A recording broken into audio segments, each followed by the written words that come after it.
Oh, Alden's not on. Yeah, I think you just fell off the stream. Howdy, y'all. Welcome to Liberty Libations number 153. And here's Alden coming back into the stream.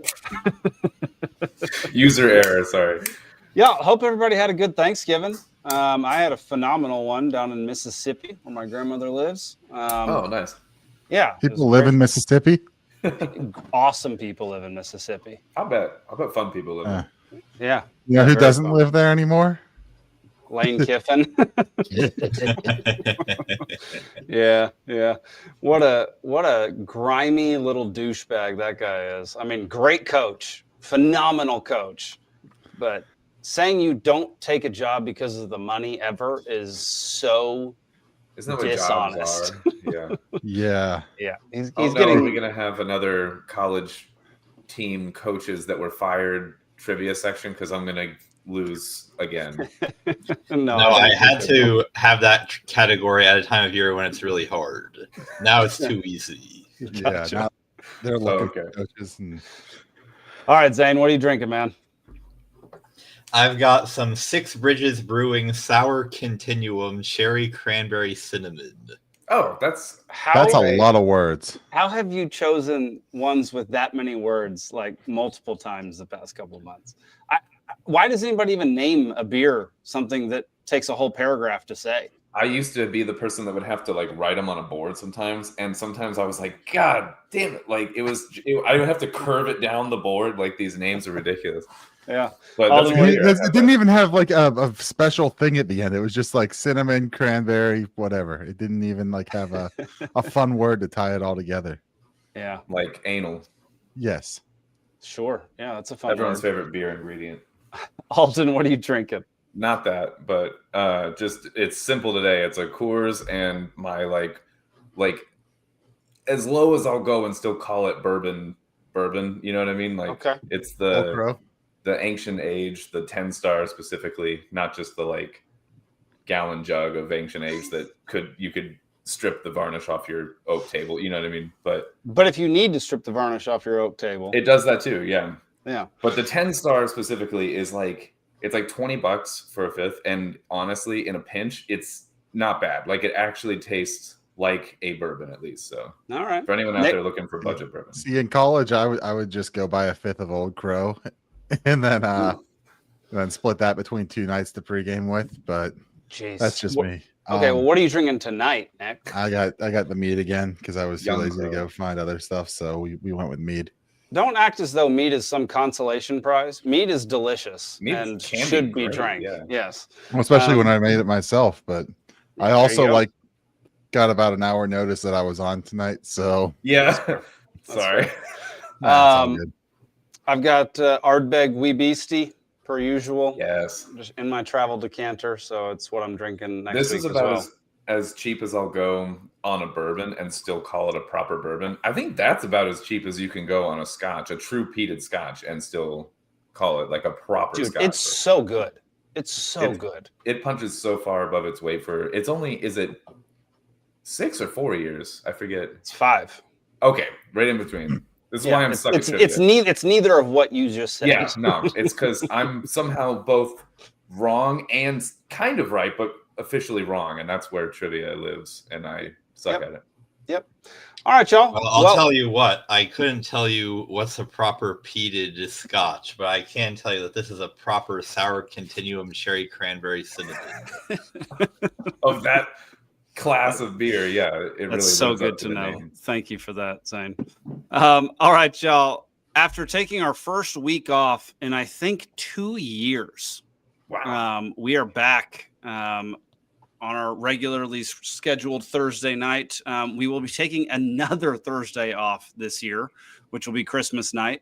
But we will be having a show on New Year's Day. So make sure to put that on the calendar. Start the year off And right. Wait, start New the year Year's- off with some libations. Is that gonna be the exact 3 years of episodes? You know, episode 156. Was that what it would be? Yeah, I think it would be. Yeah. 52. Yep. We're on 53, so 54, 55, 56. Yep. That'll be 56, our 3-year Cool. mark. on January 1st. It's pretty killer. All right. So, yeah, make sure you set your calendars for that. We've been releasing a bunch of Cascade Effect clips recently on Ciesielski Network, and they're getting massive traction on Facebook. I don't know what it is about Facebook, but it is crushing it for Cascade Effect. So if you haven't watched Cascade Effect, go check it out on the website, ciesielski.network. Great show. We're in the middle of doing season 2. And looking forward to the trailer dropping this month. Get in the Dollar Media Club. It's only $1. Yeah, it's only $1. Support the show. Get in the Discord. Hang out. Throw What shows. if it was $2, but it was called the Dollar Media Club? Or like $1. With inflation, it will be one day. It's like how you go to the dollar store and everything is $2. At least. Yes. Yeah, I it's remember- great. What happened to the dollar store? I'm old enough to remember when the dollar menu at like McDonald's and such changed to the value menu because they couldn't keep shrinking the food anymore, you know. Speaking of, I went to Taco Bell the other day. I ordered 2 items. 2 items. Okay. Do you know guess how much? This is the first trivia question of the Is night. it more Guess than how $4? much? Because it shouldn't be more than $4. Guess how much I spent. Oh, Zane, God. you go first. Well, Jake, you should have ordered the Lux Cravings box. It was not a box. It was 2 individual items. Oh wow, okay. All right, Zane, what's your guess? I'll say $10. Alden, what do you got? I'm gonna go just under. I'll say $9.49. Nick, what do you got? I'm gonna go with $14.88. Oh wow. It was $12.21. Nick was the closest. That's No, I'm the closest. insane. Because he had to go Oh. for the meme and throw in the extra 88 cents. That was actually a difference in making him lose. Yeah. My general shock is more just that it's more than $10 in general. It was but 2 items. It was a beefy 5-layer and a cheesy gordita crunch. That was those it. are like my college. That's like my college order. That's funny. Yeah. Why do you think I ordered it? Yeah. That's what I ate in college. All right, y'all. Let's get into our first topic of the evening. By the way, beefy 5-layer used to be 88 cents. Yep. Carry on. Yep, it did. All right, sanctuary cities. Democrat cities are shutting off flock cameras because ICE was using them to catch criminal aliens. Cambridge paused its system to protect illegals, but had no issue using it to ticket Americans. Okay, so if anybody has watched the Free Georgia podcast, which is on our network, we have done a whole bunch of shows about these flock cameras and what they're doing around the nation to track every movement that you make. Is it the CIA pigeon cameras? It's not those. They're all speeding cameras, and a lot of them are set up at school zones. So the irony of this story is that the Democrats shut down surveillance in their cities when normally they are all for that crap, and they did so in order to prevent the federal government from taking people who are here illegally out of the country. Like, what is going on here? Yeah, I forget who put this into the chat. Was it one of y'all? I Might threw have it been in there. Steven then. Okay. Yeah, Nick, I don't know. What were your thoughts on this story? Yeah, I saw it, and I think that's one of the more outrageous parts of it is that it's used, endlessly to harass and extract money from American citizens, taxpayers, people who, okay, you're speeding a little bit, this, that, whatever, but to track and monitor everything you do, the second it's used, to go after someone who's not a citizen, not paying taxes, not supposed to be here, all of a sudden now it's an issue, and we can't have this. Yeah. I think it brings up issues because there was also, I guess, claims on it that these cameras can't be accessed live. It's only it's only going back. Can we look at it? This and that. But it seems like the feds have some way of getting into them and watching it live, which also, which is even more like Big Brothery than like, the camera might be recording, but the AI is picking out this or that or whatever whenever something happens noteworthy, and it's not really caring about anything else. But now, is the AI picking? What are they looking at? What's determining it? There's a whole lot of questions that come into what's actually going on with these cameras. See, they need to train the AI so that the flock cameras can only spy on the white people. Then they can have the best of both. Zach says flock drones are coming next, and Probably. Zach runs Banish Big Brother. Yeah, he would know. Yeah. So Zach, is this cheeky or is this for real? Like, is that actually what's coming This is next? source. Yeah. Yeah. Source. I'm sure it's coming. I'm sure it's what's coming because you have other companies like listening to like a Sean Ryan interview with the guys from Anduril, and they're like, oh yeah, we have these sentry towers we put up there, but they've got to be mobile, so we're putting those on drones to watch and report back, and use the AI to analyze and whatever else. So yeah, one company's doing it, a whole bunch are doing it. I wouldn't be surprised if Flock is doing drones. What's wild is just the whole premise behind this, that the fact that these cities are trying to protect people who are here illegally. Is their end game? Is it one of two? I don't know. These are the only two things I can think of. One, they're getting some type of revenue from these people, maybe taxes, but I seriously doubt most of these illegal aliens are paying taxes. That's the other one. Oh, my bad. Is it giving them more, not citizens, but residents, so they get more voting power in upcoming elections? Like, is that what's going on here? Zane, do you have any idea? Alden? I mean, just on that, I just threw out that idea just because if you're clearly the party that favors that, then like you're building sort of a culture behind it, and whether I won't even get into like whether you're voting legally or illegally. Let's just even assume the people that do get established eventually from illegal to legal citizenship of some kind or whatever. Yeah. But I do think that's at least a angle. Go ahead, Zane. Well, as usual, I think it's a bunch of people with a bunch of different motivations. I think there's a fair number of people that legitimately think for one reason or another that we have to be nice by letting them stay here, and if we send them back, that would be too mean. I think it's probably some people that want more votes.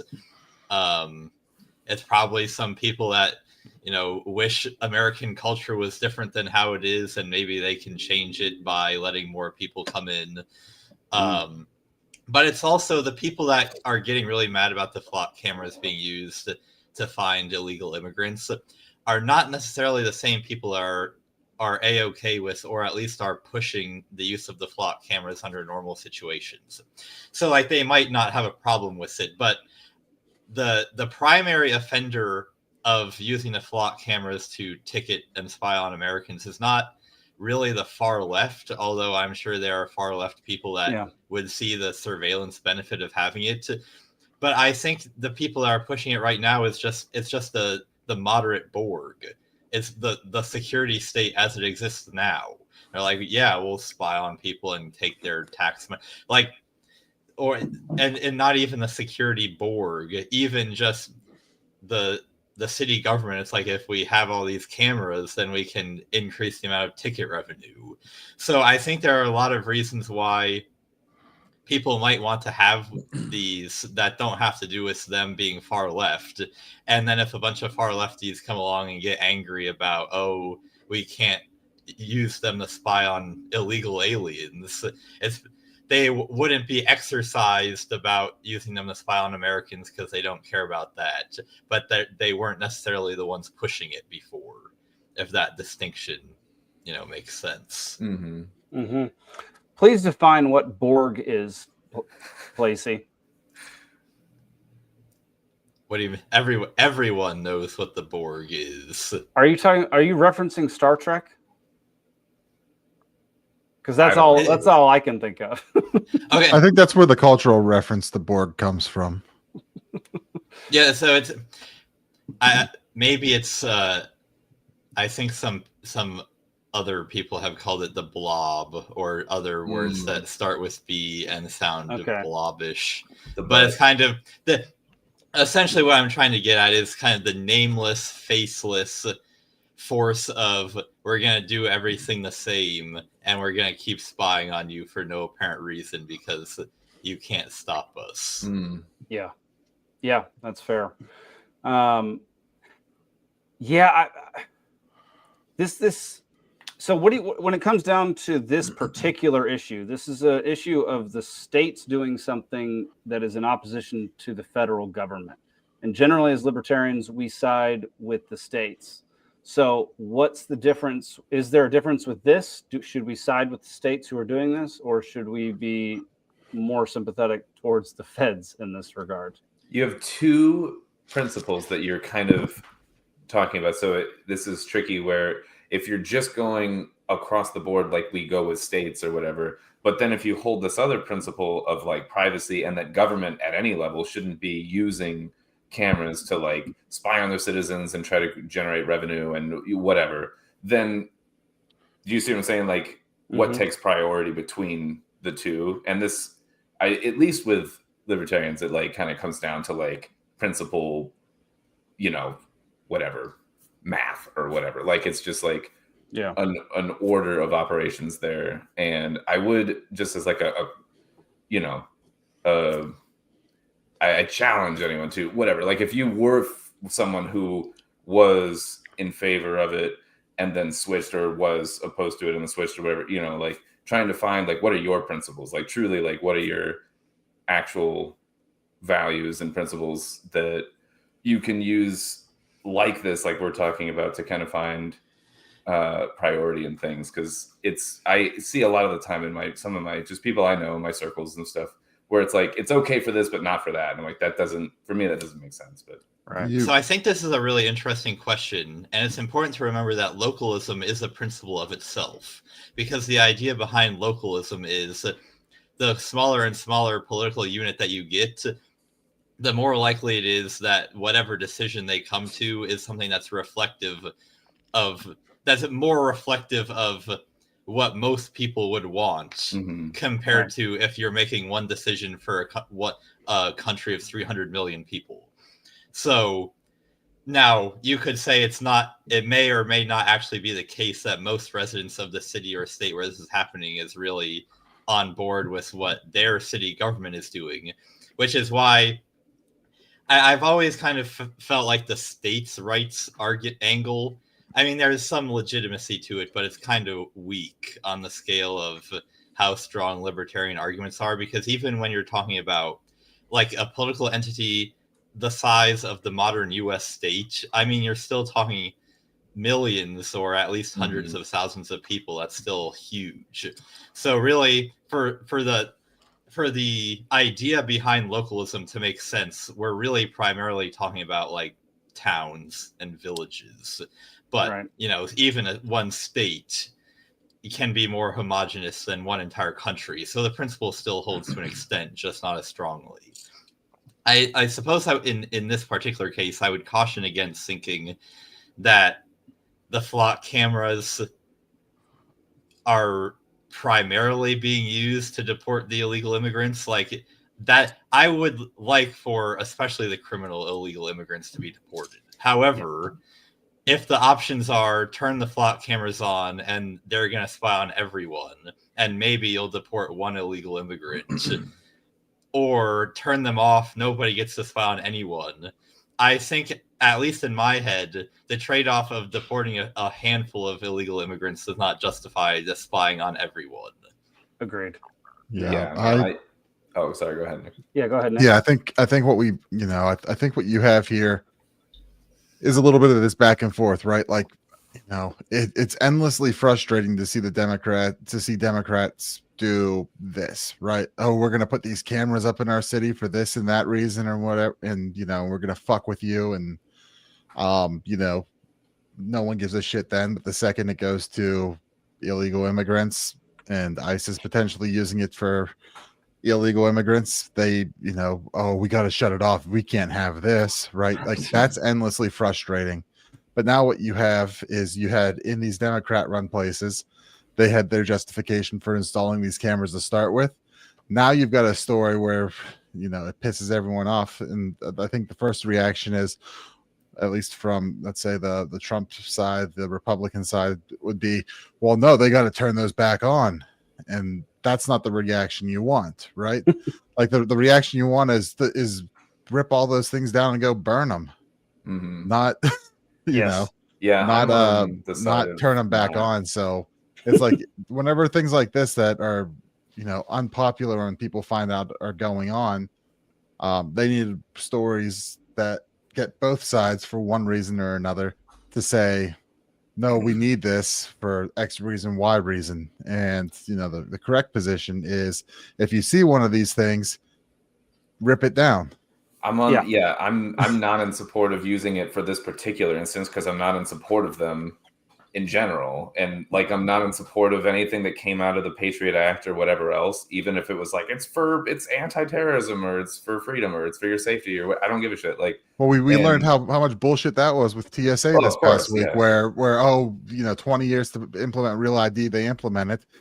And then if you don't want to do it, $45. Yeah, $45 is the punishment for not having a Real ID and not complying with that because it's a hollow half step towards something. Because wait, what's this $45 thing? What's this $45? If you go to TSA without a Real ID to get on a plane, they are now charging you $45. But you can still get on without a Real ID. Or this is where it means nothing. It's more, and it's not $45 per trip. It's $45, and then if you fly again, so you're there and back, it's good for like 5 or 10 days. That $45, so that's $45 per round trip, basically. Interesting. I was gonna wrap with saying I was talking to a buddy of mine recently, and we brought up I think it was like the Ben Franklin quote or whatever, where he's talking about anyone who would give up. What is it? Liberty. Oh, yeah. Anyone who would give up a little liberty to gain a little security will lose both and deserve neither. Yeah.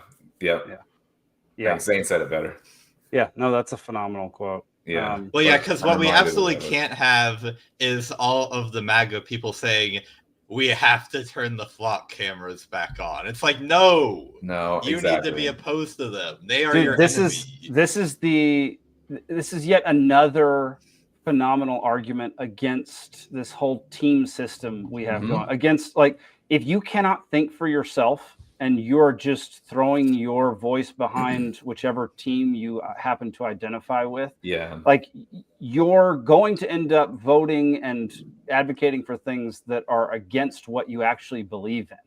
It's going to go back and forth, like use the hammer to get rid of that enemy. And then it's going to be like, ban all hammers. And then it's like, use the hammer. It's ridiculous. Like we can't agree on an underlying thing. Yeah. This is why, yet again, like, libertarianism is the correct answer to this situation, where it's not all libertarians think the same way about everything, but what we can agree on is allowing people to think how they want to think, as long as it doesn't harm me. Yep. And these flock cameras harm everybody, and they will harm a lot more people than they will ever help. With the, like, even outside of the constitutional rights and privacies and whatever, is like, just looking at like what it's able to do. You have a technology that's able to target certain individuals, round them up, and fucking export them. They're like, that is freaky. Like, I don't, in general, like, if it's like, change the description of who that person is and all of that, and like what the profiling is for, and if you give it now, quote unquote, the wrong task, but it has the way to do it, I don't like that exists and can be used that way. Yeah. This is reminding me of, Jake, you were giving me like a sneak preview into one of the topics, and I'm sensing some overlap with one of them. There's overlap in these first three, man. There's overlap in these first three topics. I mean, I think this is a pretty decent transition to our next topic. This week in the dystopian British Isles. This week in the dystopian British Isles. That's a great way to start this segment. So the British Isles. Let's see. So Enoch Burke, for those who don't remember, he refused to use they, them pronouns for a student of his. He's a teacher. He was prosecuted for refusing to kneel transgendermentalists. Bank accounts emptied, jailed for Christmas and beyond. What does that mean? It means the judge said you are jailed until you are able to wipe away your contempt of court. So This guy got wrapped up in this. His initial charge was refusing to, or like hate speech or whatever. And then his secondary charge is contempt of court for continuing to try to teach, basically continuing to show up at school and try to teach. And so there's been a lot of misleading headlines around this. So I just want to be very clear. This guy is not in jail for life. There's so many headlines that say he got an essential life sentence. I kept seeing those and I couldn't figure out what that was actually meaning. The reasoning, it's not good reasoning, behind what they were saying is that he's in jail until he decides to what is it? Not expunge. It's basically until he figures out a way to I don't know, pay the courts back for his contempt of court, like get his contempt of court off the record. But if you keep going to show up to teach and you keep adding to, you know what I mean? Like what? Yeah, this feels like a circus. I think Enoch Burke is shooting himself in the foot a little bit. He didn't have to go back to the university where this all transpired. He could have just moved on and gone somewhere else. Like, I agree with his initial stance. I don't agree with him going back to a place that he was banned from. It's a private institution. They can do what they want. And if he's banned from there, so be it. But he kept going back. And so I feel sympathy for him in one regard, but I don't feel sympathy for him at all in this regard. Right. But I mean, like, contempt of court for something like that here, what, a week, a month, 3 months, maybe. Like, yeah, this one's indefinite until he says he will stop doing that, and he won't. And there's, it's attention grabbing headlines, but but at some point, like, you can do a lot more when you're not locked up than what you can in there, right? I mean, like, look at, I know he's kind of fallen off in the past couple of years, but Jordan Peterson, right? He took his stance and he turned it into his whole successful career, his public speaking, his books. Like, for a while there, I mean, he was huge and he was giving great stuff. And then, the Daily Israel came in and kind of bought him off there. And it hasn't been as great since. But no, that was the end of Jordan Peterson. I thought he was going to be one of the greats. And then he joined the Daily Wire. And I was like, nah, he's lost all. On the Daily Wire? Yeah. I didn't know that. Yeah. That's where everything started to fall apart for him. Oh, I live under a rock. His stuff has become less and less good, which is really unfortunate. I haven't seen much of him in a while, so that makes some sense. But because he's kind of tapped himself in the Daily Wire there, and it just hasn't been the same quality as what he was doing previous to that. No. I just referenced him the other day, but it was something from years back, his different work or whatever. But he ran into the same thing, right? I mean, they were coming after his psychology license and everything, and his teaching position and everything else, because he refused to bow down to the gender word police. And I mean, he blew up from it. He turned into, he wrote some great books, gave great advice, still probably sells out arenas for his speaking tours. Probably. Yeah. Like, he was selling out, like, the PPG Paints Arena here in Pittsburgh where the Pens play. Like, he was selling that out for a speaking engagement. Like, that's not small. It's pretty wild. But yeah, the point is that they're like, these flock cameras are just one of the many, many ways in which you are being surveilled and your actions are being monitored. Your words are being monitored. Everything you do is being monitored. And Enoch Burke, like what's happening over in Ireland and the UK and Canada, with people going to jail for saying things that have nothing, that are not calls to violence or anything of the sort. Like, that's where we're headed to. If you see the story out of Britain cameras this week? Keep going. Which one?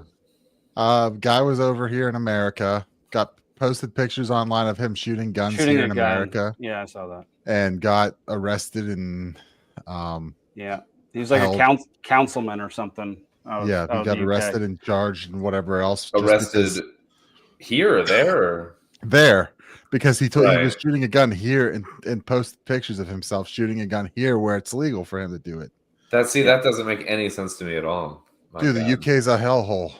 I mean, I agree at this point, but But like Jake was saying, I have my concerns that culturally they're gonna have like ripple effects from places like this around the world, and that we'll see something like this. It'll be our version. It'll be maybe diluted or slower or something. But I don't like the trend. Well, I agree. Hang on, Nick. I'm going to read a comment because it's literally where we're going with this next.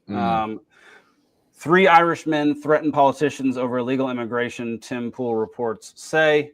I want to play this video real quick because this could be like if this actually escalates. That's where I was going to go. I think this is where I was about to go anyway. So if this escalates, I don't know how many of y'all know about the troubles that happened in Ireland in the mid 20th century, so 1950s, 60s, 70s. We've had trivia on it, yeah. We've had some trivia on it, but it was a covert war basically between the UK government and citizens of Ireland and Northern Ireland, and so I find it hard to think that would happen again, but the Irish are good at 2 things: drinking and violence. Yeah. So here's a video that came out of Ireland this week, 3 days ago, I think. Yeah, that's exactly where I was going to go. So to the people of Newry, Mourne and Down, we, the New Republican Movement, have watched their councillors and MLAs over the past 12 months. The level of disrespect shown to the people who put you into power, this cannot be ignored any longer. We are proud men of Ireland. We are patriots. Your policies and decision-making in regards to flooding our communities with undocumented military-aged men is not acceptable. We will not sit back any longer and watch our culture and religion destroyed by the people we put in power. Also, the sexual indoctrination of our children in schools has not went unnoticed either. The New Republican Movement will take immediate action against anyone who threatens our ways of life and the safety of our women and children. We have your addresses and known your movements. Every one of you are legitimate targets as of today. The New Republican Movement, 28/11/25. All right. When this got posted into the Discord, I reacted with a bunch of glowing emojis because you just see a scene like that and like obvious plans. I don't think so. Like you see that in America, you think that. But one, if they were plants, they'd have rifles instead of a shotgun and a pistol there in the background. Like it's one thing when you're setting it up to have the pistol on the table, the guy reading it, but then having the guy stand there just pistol like this off to the side and the shotgun. It's like if you were going plants, you'd at least give them rifles because that's at least a more intimidating factor. I mean, all 3 dangerous, but if you're serious, you do the video with rifles. So in the video, he references that they are the New Republican Movement, which is a play on the Irish Republican Army, which is part of the Troubles.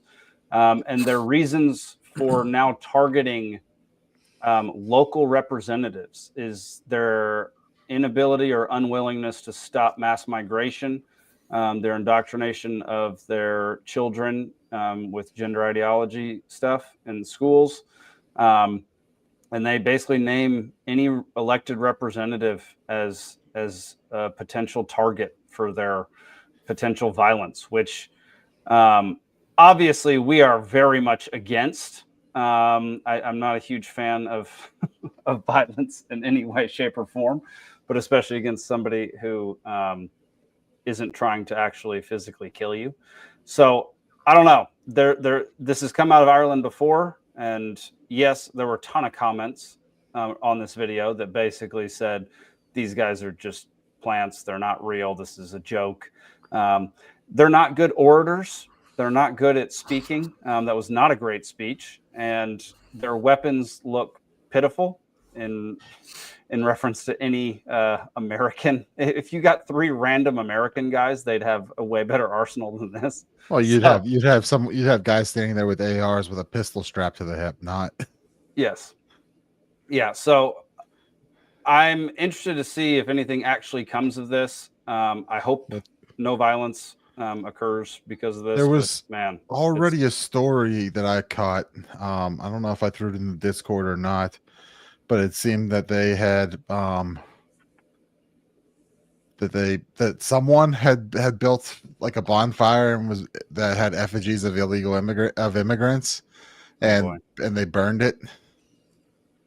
Great. So they built a bonfire with an effigy and burned it as a thing. So I don't know if this is coming out of the same group or something, but I mean, you start pushing people too hard, and they feel hopeless, and they feel like you're destroying their way of life. Yeah. You're gonna get backlash, and hopefully there's time to turn the ship around on that. Because you have a very a country like Ireland that's been extremely religious for a very, very long time. Yeah. And you start importing people from other religions, mass importation of people from other religions.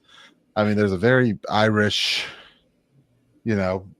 sort of group, and now you're bringing in out group people and kind of changing this whole dynamic of what Irish has meant to be for whatever, and kind of displacing people within their own country, at least culturally, politically. You import enough people that don't think your way, and you see that with the UK, right? It's in the UK, the Labour Party has basically, their market has been the Islamic migrants, to win over, get the votes, the Islamic communities.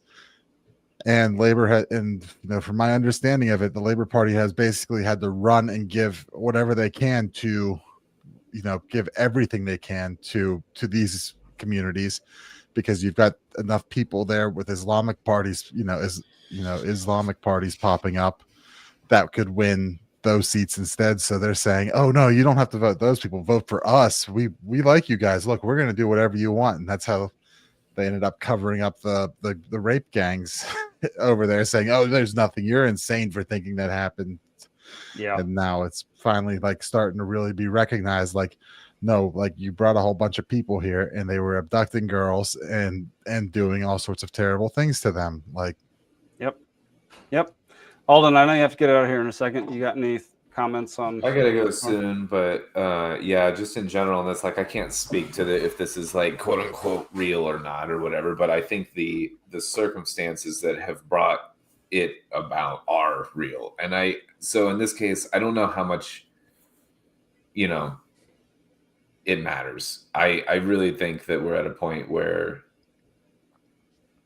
if it's coming up and people are believing it, then it's enough of a thing that we should be mindful of where we're headed, at least at this point, I think. And we're talking about another country, but there's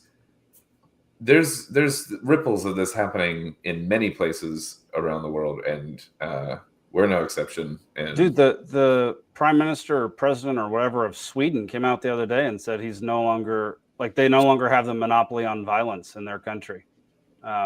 Who did he say does? The immigrants. The Islamo-communists. Yeah. Yeah. I didn't know where that was going, but which Monopoly on Violence is a documentary that everybody should watch. It's not the best documentary, but it's a good. There's a lot of good information. If you want a better documentary, perhaps. Divide and Dominate: How the Powerful Steal More Power. Yeah, Divide and Dominate is Peaceful Sea Network. Far more entertaining. Let's see. Fly fishing family bums says it may be a joke until it's not. Yeah, I love this that's name. the thing. That's Maybe the a joke until it's not. I don't know how. It takes 3% of the population to turn it into something more. Like, I don't know how much those three guys on video are just those three guys or representatives of a bigger movement. Yeah. Or, is their group those three, and they're throwing this out there saying, as bait to, like, hey, who else is with us? And, there's a whole lot of factors in it on what it could be, but I don't, there's nothing that says to me, like, just because they're out there and they're claiming they're green lighting violence, nothing about that necessarily screams Fed. It's when someone is trying to get you to do violence. Yeah, I didn't you should think Fed, but when someone's saying, "Hey, we're putting it out there that it's on the table," you might want to believe what they're saying. I think that's the Fed vibe super hard, but I don't know about like the Irish, what that might look like. Maybe I'm not as attuned to that for them or whatever. But I didn't necessarily get that. But. And just because like it may only be these three guys, like it is very clear that they are capturing and commenting and kind of representing a sentiment and a vibe that is definitely rampant throughout Ireland and the UK. Like they are going to, if this is real, they're going to get support because there's going to be enough people that are severely pissed off about what's going on in those countries that they're going to want to join them. And like it only takes like the comment said, it only takes 3% of the population to turn it into something more. Like it doesn't take, it does not take very many people to start a riot. It takes a lot of people in one place with 10 people egging them on. We talked about this a long time ago where I brought up the as an example, as a metaphor or whatever, but I think it's like 1.5% of if you vibrate 1.5% of the piece of mass of any kind, or like a block of copper or whatever, then if you just stay with that 1.5% for long enough, that's for most mediums, that's the critical mass point to get the whole object to vibrate at that point. That's very low. Like it's really low. And I think people operate on a similar level. I think honestly, like psychologically and culturally, it doesn't take much to really get something kind of going, which is why we have I'm just going to basically just fucking the CAA is ousting ones that would be of social or political significance trying to do this the other way. And we're talking about plants, I think they are definitely planting and instigating things. And like we talked about this in a few weeks past with like Hollywood and different messaging and things like that, and news media and like Operation Mockingbird and whatever it is, like they have their thumb on the goddamn scales and their finger on the pulse and whatever of culture. Like it's not just when we're talking about intelligence and like war, and like we're in an era now where like war is information, war is culture, war is like how much time and attention you're putting into a thing, and if you're watching and consuming it and thinking and voting a certain way or whatever. And we might be also getting into an era where they've gone too far. Like we might be getting into where we've tipped the scales toward we found out what is too much kind of. And I think we're like teetering on this point. And I think we've had the sort of the rising tide lifts all boats kind of thing.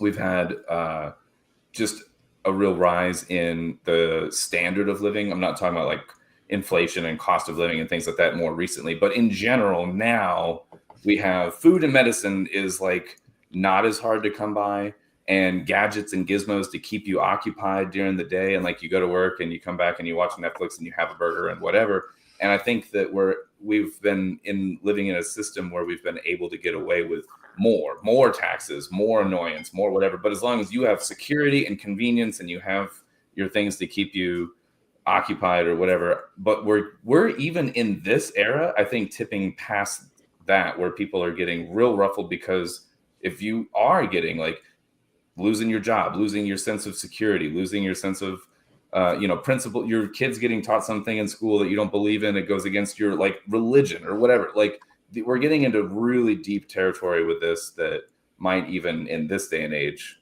cause something like a revolution or whatever. Yeah. A lot of what you just said reminded me of something Zane put in the Discord. Oh. Yeah, I should read that. If you're part of the Dollar Media Club, you should go check that out. Yeah, we're not going to tell you here. You got to join and go read Zane's posts in there. There we go. You can be part of my book club. Whenever I'm reading a good book, I'll sometimes drop. I haven't read that yet. The juicy excerpt you dropped, nuggets in there. Wow, he doesn't tell us what book he's reading for anyone else to read along with him. He just drops what he's been reading. It's like a book club. I'm pretty sure I have invited, yeah. I'm pretty sure I have said in the Discord what it is. But by the time that you actually say it and I actually find it and want to buy it, you're already like 6 books into the future. Yeah.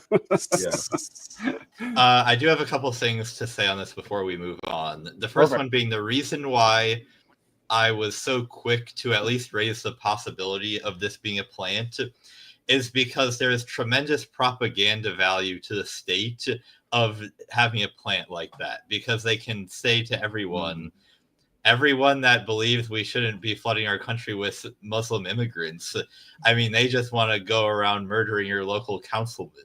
So clearly you don't want to be like that. And it just gives them an excuse to delegitimize their political opponents and like bring in even more surveillance measures to crack down on everyone else, because they're like, well, we can't not have the cameras everywhere because otherwise we'll have the new Republican movement gunning everyone down. Right. So, and this is why I think just as a general rule, political violence is not only morally wrong almost all in, I'm not going to say in literally all cases, but in most of the cases that I can think of, it's not only morally wrong, but it's a strategic blunder, because you're playing right into what the state wants you to do, which is overreact to them so that they can overreact to you back. Well, violence, you know, of course, morally wrong, unless, you know, violence generally morally wrong, but also strategic blunder because you don't go that way unless you know you're going to win, right? Like, we should have like a whole talk on this another time where we talk about what is the point then where it is justified. And I think it's easier to look back in history and be like, oh, it was justified then, Revolutionary War, whatever. Like but it's harder to look forward and say, right, like in an anticipatory kind of way, well, if you remember a couple of months ago, the big Unite the Kingdom rally that they had in central London, where they had almost 1 million people show up. I thought that was one of the most powerful things I had ever seen, not the least because of how non-violent it was. Like it was remarkable how usually in crowds not that big, you just end up with random drunk people, like at, you know, in sports parades, somebody's going to get arrested just because in groups that big, somebody's not going to behave themselves. So the fact that they got that many people together and it was so peaceful, I think only amplified their message even more. Like, I don't think I think a lot less would have been accomplished had it been a riot instead of a protest, because by not allowing people to pearl clutch over political violence, you force them to confront your actual message, which is very sound in this case. And, you know, just for a historical, I don't know, parallel, but the anarchists in the late 19th, early 20th century liked using political violence. They called it propaganda of the deed, whereby murdering politicians or industrialists that they thought we'll get a lot of press coverage and then we'll get our message out. And it didn't really work because it just freaked out normal people. But this kind of wave of anarchist assassinations is how you get, like, the McKinley assassination was part of this. Henry Frick, who was Andrew Carnegie's kind of right-hand man, they attempted to assassinate him. But yeah, it didn't really, the turn of the century anarchist movement didn't really go anywhere. And I'm not saying that was the only reason why, but I don't think that they were helped by it. No, the violence generally doesn't. But like Alden mentioned, you've got like the Revolutionary War. I mean, this country was founded on political violence. So there is a discussion to be had about it. And if your opponent knows that it's a strategic blunder to use violence, and they keep able to get away with more and more and more and more and more and more, like knowing that you won't fight back kind of thing, it's like it almost has like a bully that knows that they can get away with it because you don't hit them and then you finally hit them kind of thing. Like, and so under normal circumstances, I agree, but there is a point. Like, I feel like we could all agree there's a point where too far is too far. Yeah. I'm interested in like what that point is, and I don't.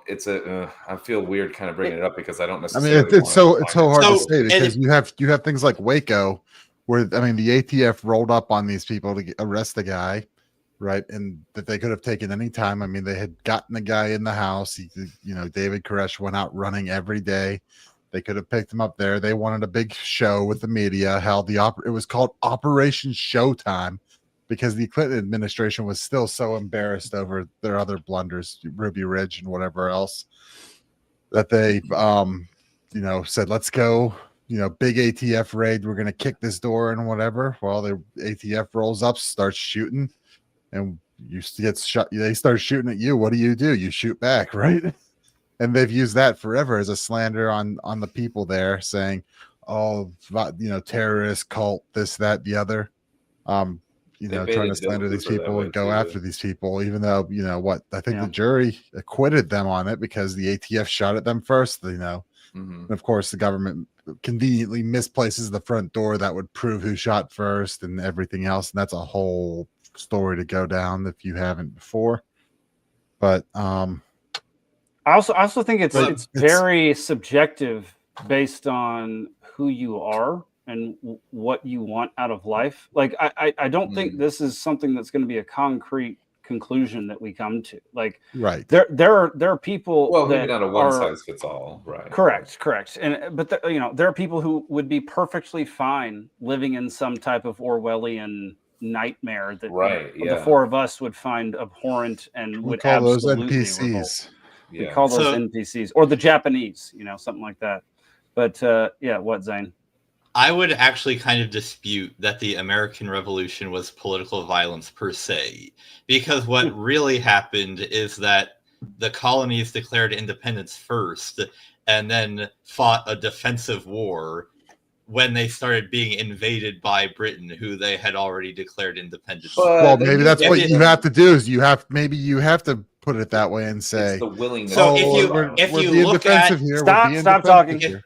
If you look at contemporary examples of what I would more properly consider revolutions, they all failed. So like the French Revolution, I think is a much more accurate picture of political violence. That was obviously a disaster.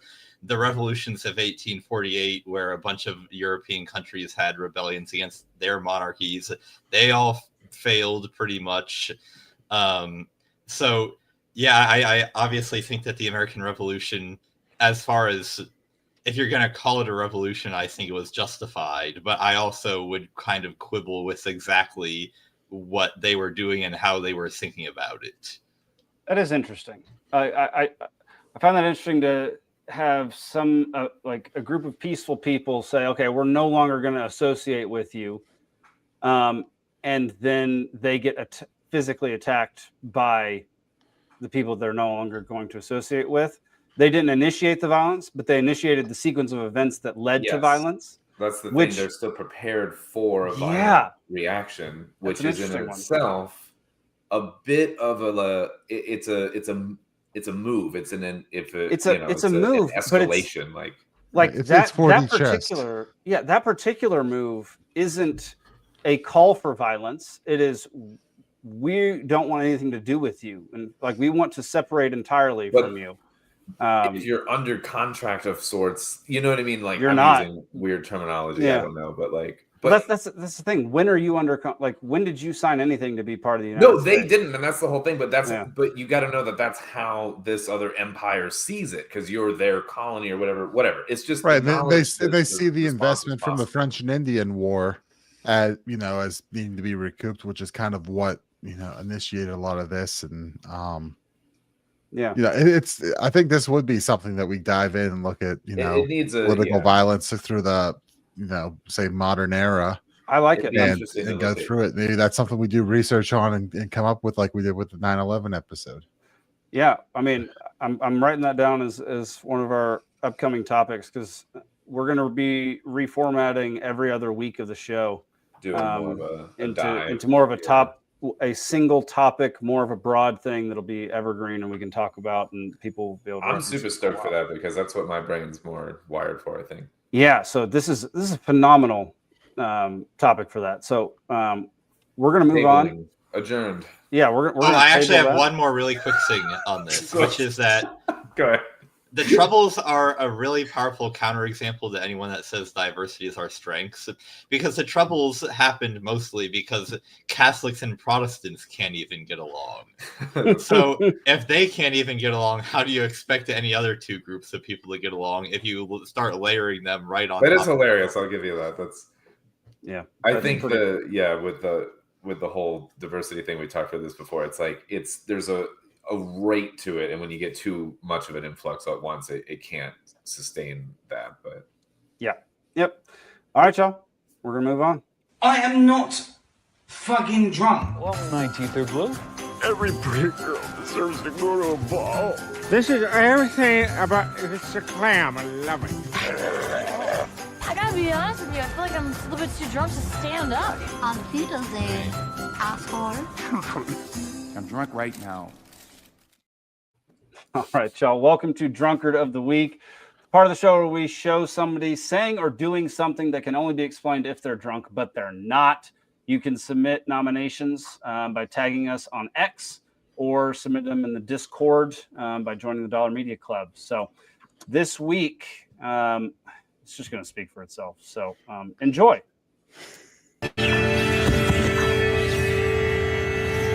Art.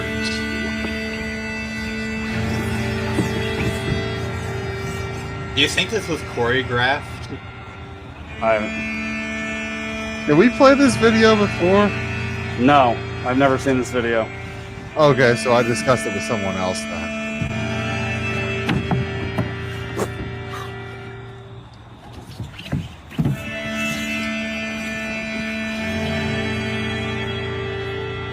I'm not as think as you drunk I am.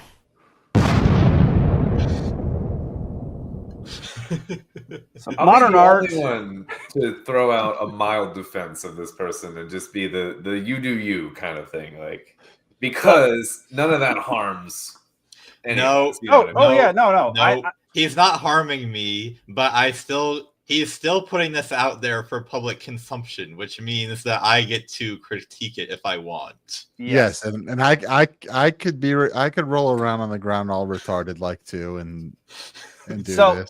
This is what I believe is what art has devolved into, is nonsense that actually doesn't take any real talent. It's art has become just about feelings and nothing else. And so the way you feel about something or expressing your emotions has become some massive part of what art is considered nowadays, because that's exactly what this guy is doing. He is trying to express himself via, atrocious dancing, like horrible dancing. Hey, Jake, you try to have as little joint integrity as that man was displaying. That was some Gumby level moves there, yeah.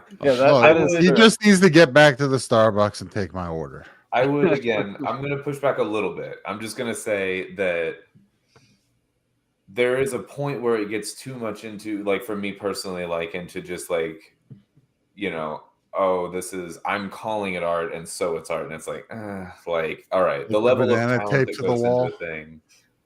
But in general, as an artist, I'll if that matters, but sometimes I do my own things that are almost more like just exercises for me to get out of my own way. And sometimes, like, I am not fucking brave enough to do that. I'm not doing that in front of one person. I'm not doing that alone. Like, and so, but honestly, sometimes there's a value in it in terms of just like getting into your own flow, responding to the music, just doing your own moves, and like just like almost like the I don't care who sees it kind of thing, and yet people are seeing it. Okay, but he clearly does care who sees it because he had a whole audience watching him do this. Yeah. Pause. I said, but there's people, but yes. So I actually agree with you, Alden, up until the point that he's doing it on a canvas and painting something. If he was just out there doing this dance, trying to express himself, I think it's still ridiculous, but I'm like combining the two. Go for it. It's trying to be some type of this is the visual representation of the movement that I was feeling during this dance. Like, dude, it reeks of desperation and trying too hard and forcing what isn't art to be art. Like that. Right. That's my issue. I want it known. This is not my thing. I'm not responding to this, and I'm not stimulated by this in an artistic way, But my only little thing here was just to be like, I just feel like I gotta just defend the weird art people of the world sometimes, and that they're even though, like, as far as the weird art people, Alden, like, you legitimately, with your artistic, try to provide a service, right? I've paid you for work before. That's my design work. That's a career thing or whatever. But like if I just played 4 hours of Doom Rock in my basement, I'm not selling that to you. Like that's just Alden, like my own. Like I went to college with you, man. I've seen a bunch of your art. Your art is good stuff. This is trash. Like, but you are phenomenal. I appreciate that, but let that just for anyone listening, like let that be known that like I'm a capable artist in the sense, and I appreciate what you're saying. Thank you. I've gone through it. I've put in the hours. I've learned a lot of mediums, and also I still don't want to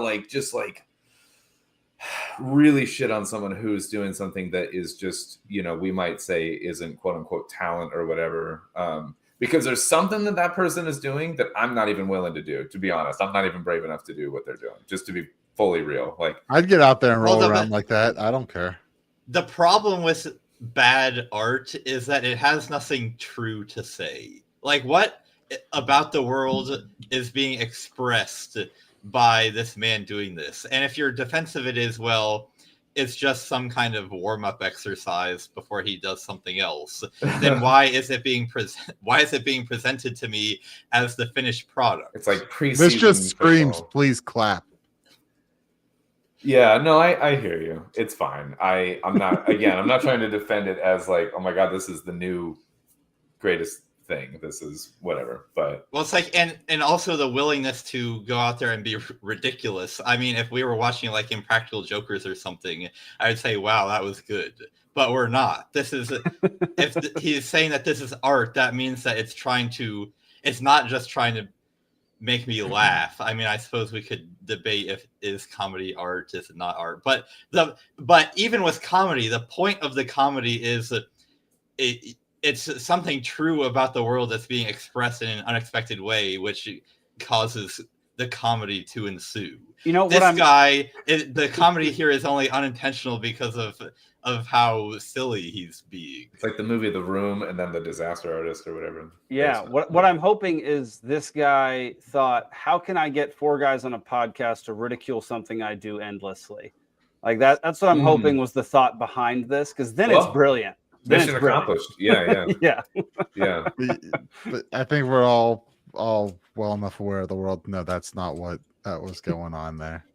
Yeah, no, I don't think it was. There have been plenty of these that go around that it's people with no depth acting as though they have depth. Like they're not. It's exactly what Zane said. They're not actually saying anything profound. They're not commenting on anything. It's not. There's no depth. It's not creating beauty. Nothing about this was beautiful. Is not beauty in the eye of the beholder. It's not. It's not. I mean, the beholder can be retarded, though.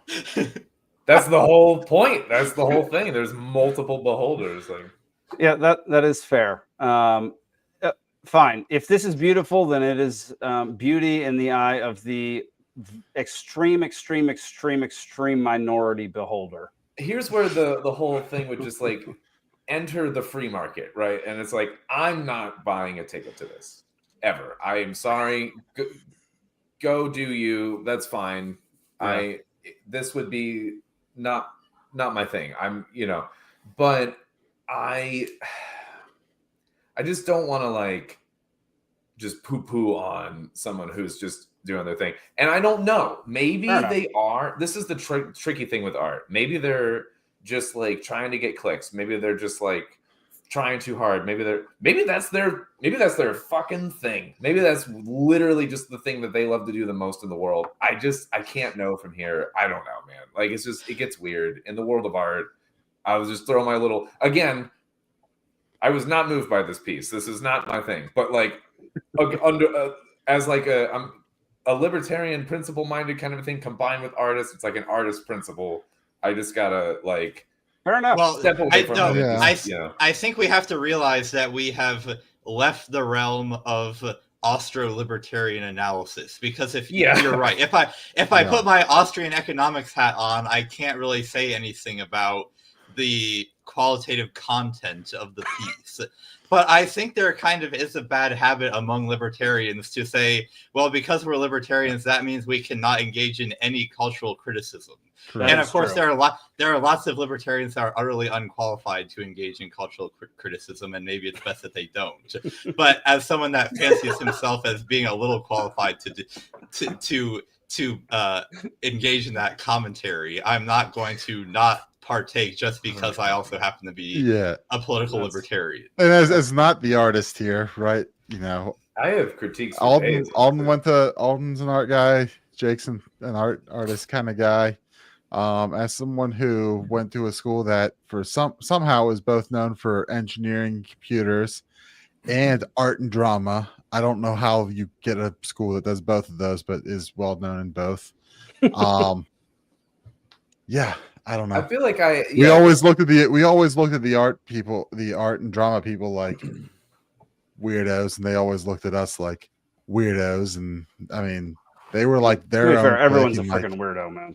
Well, especially where I was, but even like normal, like even like, you know, sort of the liberal arts kind of people, the economics, the psychology, whatever, biology, sciences people, right? They all kind of associated towards that, but like the art people were always off on their own. Like it was always the art people, the drama people over there, and minus like some of the girls would show up to parties and stuff, but I could not tell you. I know one person who was in the School of Art where I was, who was broadly under that because he was a friend of mine from high school and he did architecture.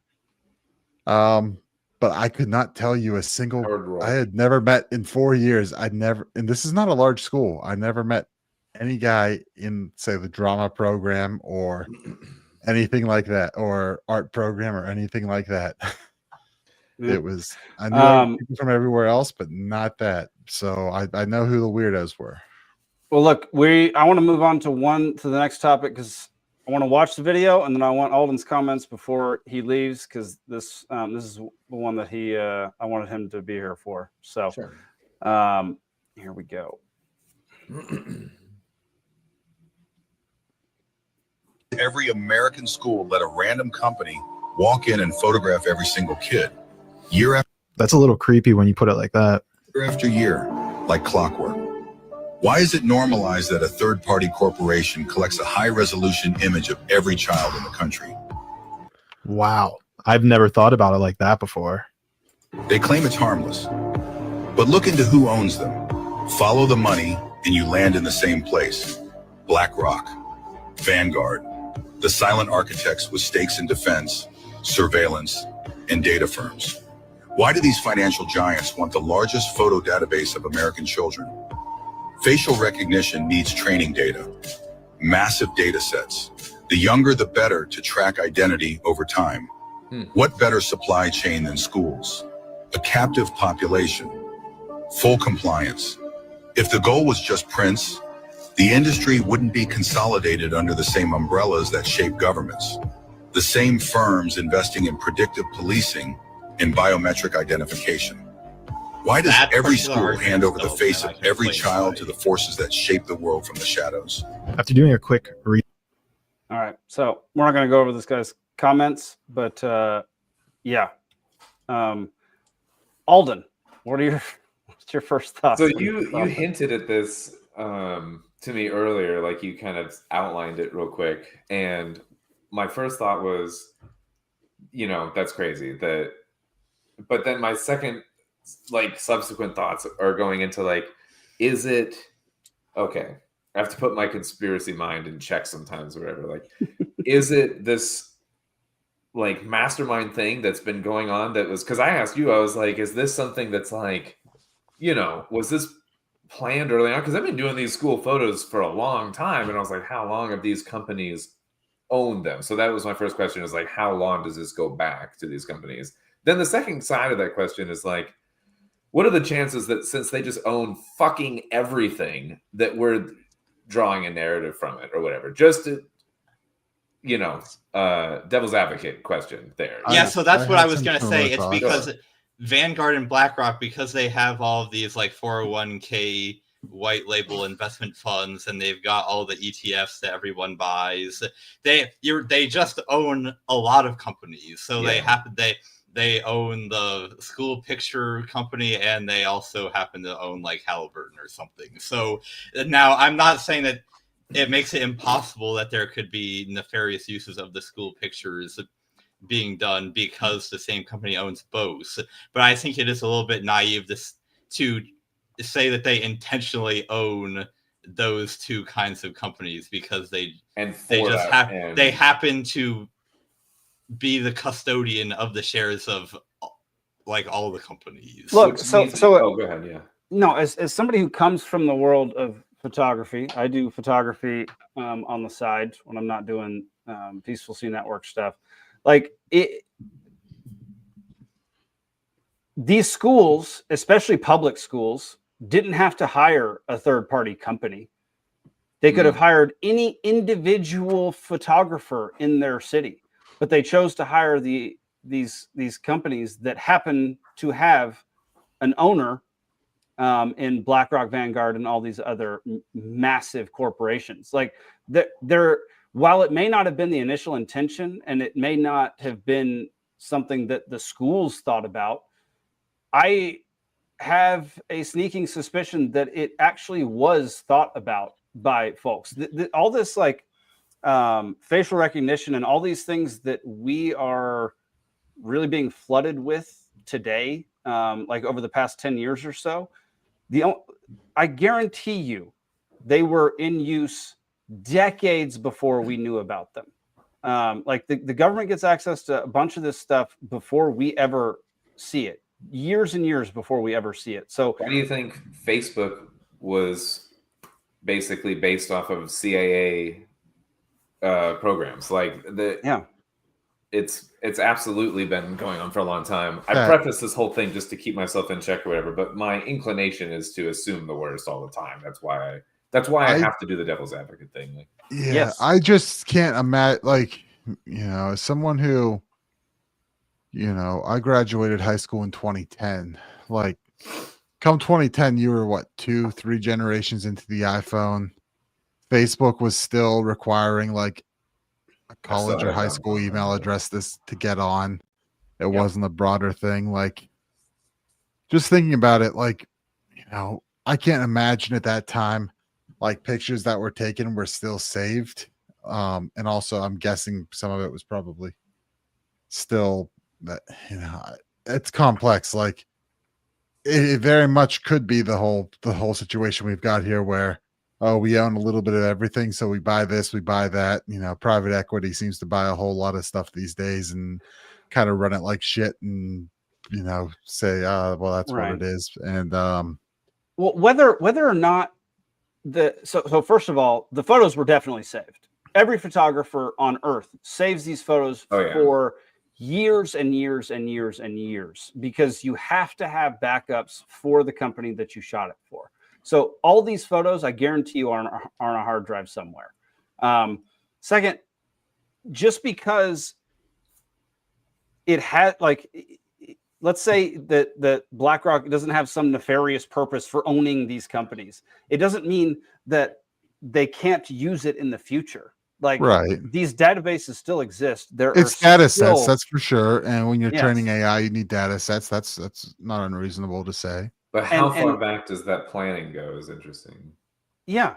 Or if it wasn't planning and they just happened, like, over time, because they're so huge, is this and like have an so much inertia pivot or something? Yeah. Could it be an opportunistic pivot for them in the future? Like, could it be like, oh, this is like a massive set of data that we can actually use to help with our facial recognition programs and all these other companies that we're having to be involved in? Like, this is like becoming my at least point. Like, it's probably at least that. Like, it's at least like, oh, we can do something with this. And I would say it's possible that it goes back further in terms of the planning, because I've seen a pattern with this with other companies and with other things with like facial recognition and with like Facebook, I had mentioned, which was started from literally the day the CIA program had ended, Facebook started. Fucking the day. Like, and they've done this before with other things. Anyway. Yeah. I gotta get rolling here. I was waiting for Steven to pop on so I could kind of like tap out, but he's in the comment. He's in the I thought background I right saw now. it. Okay, yeah. Yeah, Well, his camera's not comes on, working. So then he can take my spot here, but I gotta get rolling tonight, guys. All right, Alden. Love you, buddy. Yeah, love you guys. See ya. See ya. All right, let's bring the faceless Stephen Hilton onto the show. What's up, fellas? Dude, it literally sounds like you're parting the Red Sea right now. What is going on, man? How you doing? Let me. I can adjust the volume. Your audio's fine. It's just it's a little echoey, which I don't know. I'm in a cabin. It fits. Stephen, are you coming to us from inside of a beer can? Yeah, that's basically what it sounds like. I don't know where else better to set this thing up right now. I'm in a cabin in the mountains. I love it. Good place to be. Yeah, dude. How was your Thanksgiving, man? Oh, it was awesome. Absolutely awesome. Good. Well, you made it just in time, dude. We're on our way to play some trivia. So, are you ready for that? Let's do it. Let's do it.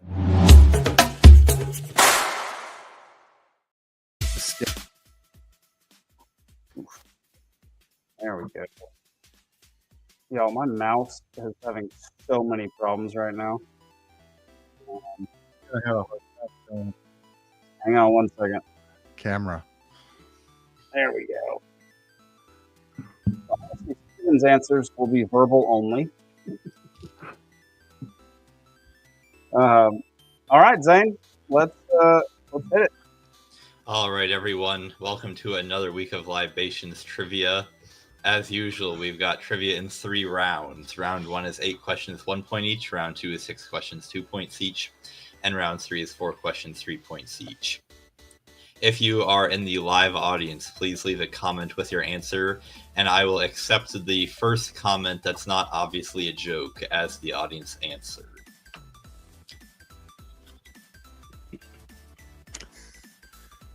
It probably won't be when Zane's making the questions. So all of tonight's categories, you will be benefited if you happen to have been paying attention to events over Thanksgiving and Thanksgiving weekend, because we've got round 1, the 2025 Macy's Thanksgiving Day Parade, round 2, Last Week in Football, and round 3, the 2025 National Dog Show. This isn't going to go well. Can't we just do Edmund Fitzgerald trivia again? No, never. This is going to be great. Right.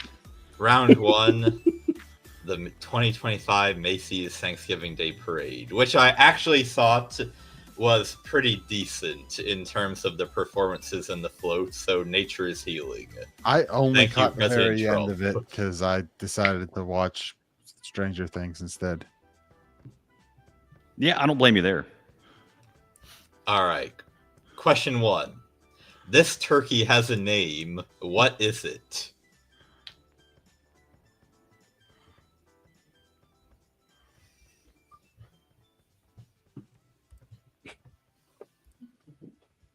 This is the first float in the parade every year.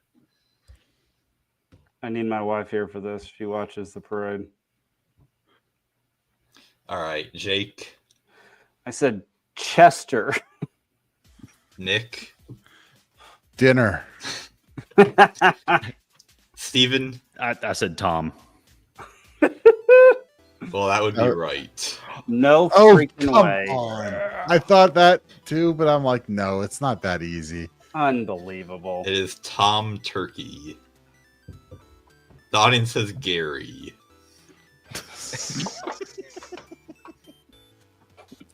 Question 2. Who is this Australian blue healer?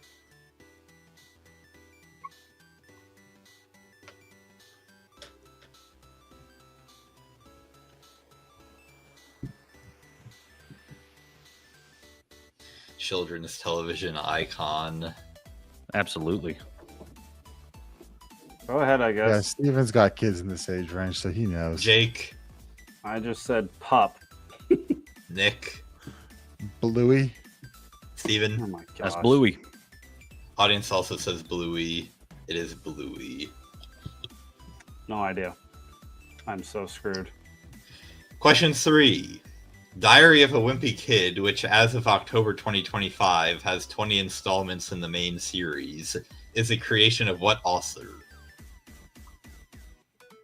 Oh. The first 5 of these came out when I was the appropriate age to be reading them, and then I kind of stopped paying attention.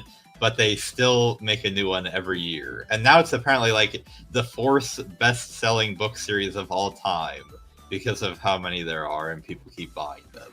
Goodness gracious. Yeah. All right, go for it, Zane. It was your age appropriate. I was way past it. Jake. C.S. Lewis. Nick. R.L. Stein. No, that's the Goosebumps guy. Steven? Yes, I know. Tom Clancy. Doesn't look like the audience has anything. At least This is Jeff Kinney. At least I chose a children's book author. Hey, what? I did too. I'm nuts. Just don't. C.S. Lewis wrote some books for kids, but is he really like a dedicated children's book He author? wrote like 8 kids' books, you goon. 7. Yeah, Unless- but also he's done a whole lot beyond that too. Yeah. I'm sure right. Jeff Kinney has as well. He's No, also no the guy that created the website Pop Tropica, if you remember that. No Nope. one remembers that. Zane. All right, that must be no. a my age Frickin' person nerd. thing. All the other mid to late 20s people out there, that reference hit. Only with the nerds. All right, question 4. Who is this man, the protagonist of the manga series Dragon Ball?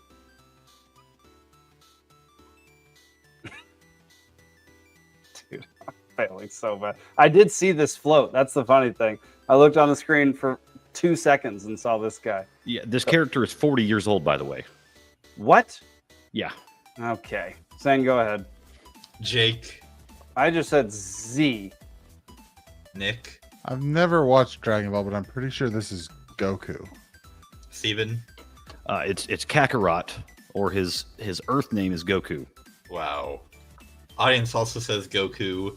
I'm tempted to not give Steven the point just for showing off, but I think you should give him an extra point. Yeah, so all the characters in the manga are named after like Japanese words for vegetables. So like Kakarot is a carrot, Vegeta is just vegetable. Like there's one kid named after celery. It's just weird. That Cool. is bizarre. it's like the Japanese version of what's that? Veggie Tales. Lazy Town. Did this is another reference that only people my age will get. But did any of you ever watch the show Lazy Town? Nope. No. Where the main guy was a superhero that just went around trying to get people to eat healthy and exercise. Oh my gosh. All right. Question 5. Pictured here is the mascot of what brand kneeling to pick an ear of corn. Appropriate given our last question. That freaking gummit.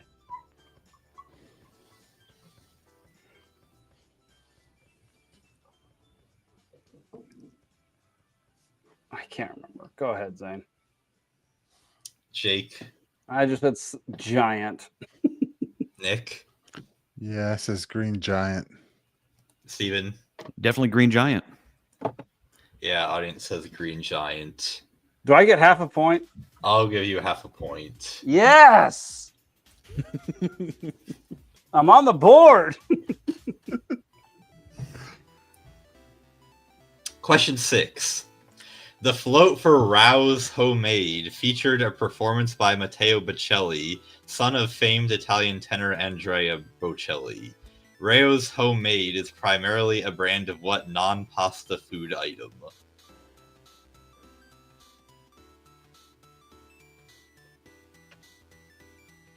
Slam dunk. Here we go. I got this at Costco last month. It's pretty good. Oh yeah, it's a staple. All right, Jake. Said sauce. Nick. Cheese. Steven. Marinara. Audience also says sauce. It is marinara sauce. You said non-pasta item. Marinara goes on the pasta. But it's Yeah, not pasta. that was confusingly worded, Zane. I gotta say. I'm challenging the wording on that because I was assuming it couldn't be anything that.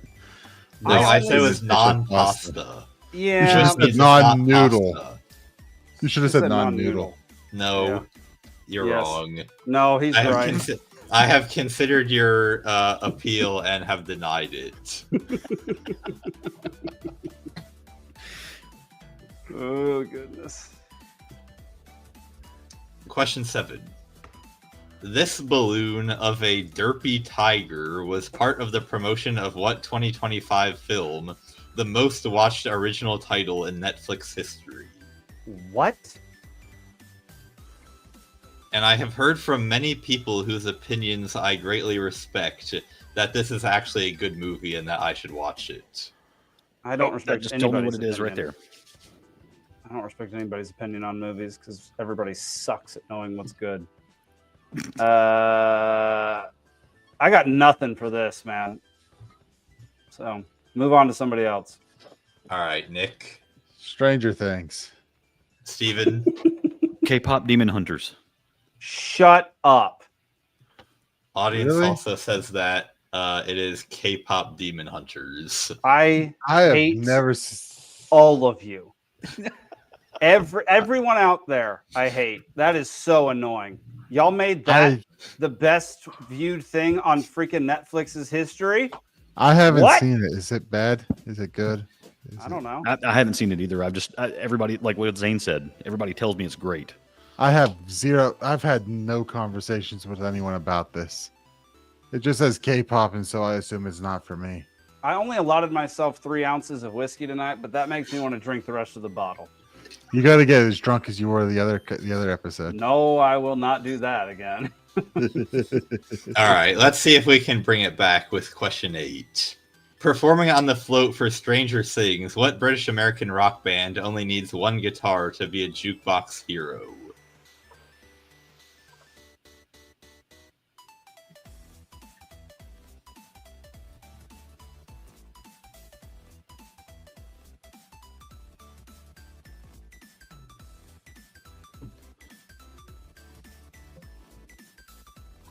Go ahead, I guess. Jake. I don't friggin' know. Nick.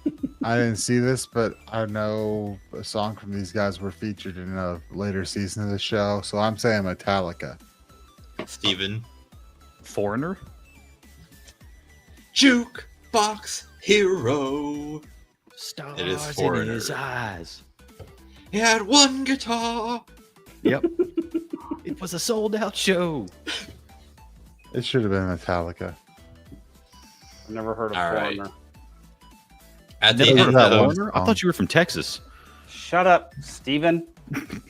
Golly. Are they from Texas? We deport foreigners around here. Apparently they're British. I just found that out. He said British.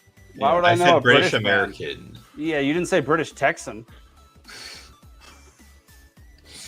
All right. At the end of round 1, Steven is out in front with 7. Audience has 5. Nick has 3. Jake has 1.5. Whatever. Gang. Steven. Voice of God, please be quiet. All right. Round 2, last week in football. Maybe Question 1.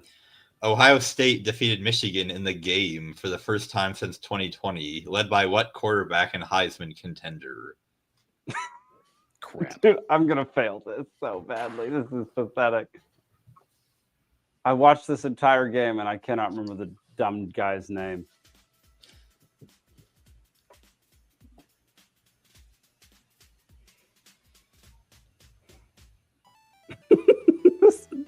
I'm glad Hannah's not watching. She'd be so disappointed in me. Yeah, I can't think of it. Jake. I want to say Connor Stratton. Are you thinking of Connor Stallions? No, the I don't know. Sign stealing guy. I don't know who that is. All right, Nick. Fire Tomlin. There we go. Steven. I'm just gonna say Riz. This is Julian Sayin. Saying. Yeah, just saying. Question 2. Keeping it with the Goku meme. I got you. Diego Pavia, another Heisman contender, led what school to its first ever 10-win season in program history? Shit, I saw this floating around Twitter because of a joke.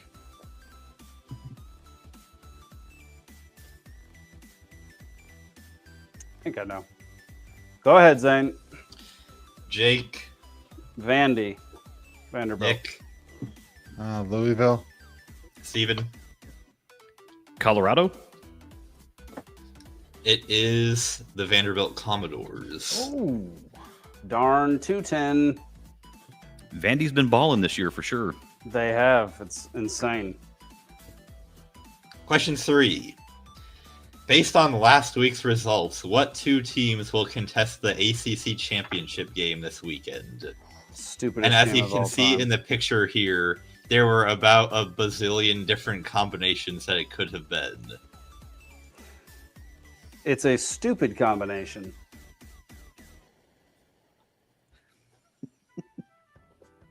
That wheel's not actually answering the question. No, the wheel does not answer the question. Go ahead, Zane. Jake. Duke and Virginia. Nick. I thought it was Miami, and I couldn't think of. You're incorrect. Steven. I was going to say Duke and Georgia Tech. Incorrect. Georgia Tech lost the pit. It is Virginia and Duke. So Jake gets 2, Steven gets 1. Yeah. Let's keep this train rolling before round 3 when I get nothing right. Question 4. Hootie Who, after defeating Liberty 48-42 in double overtime, what Georgia team will face Jacksonville State this weekend for the Conference USA Championship?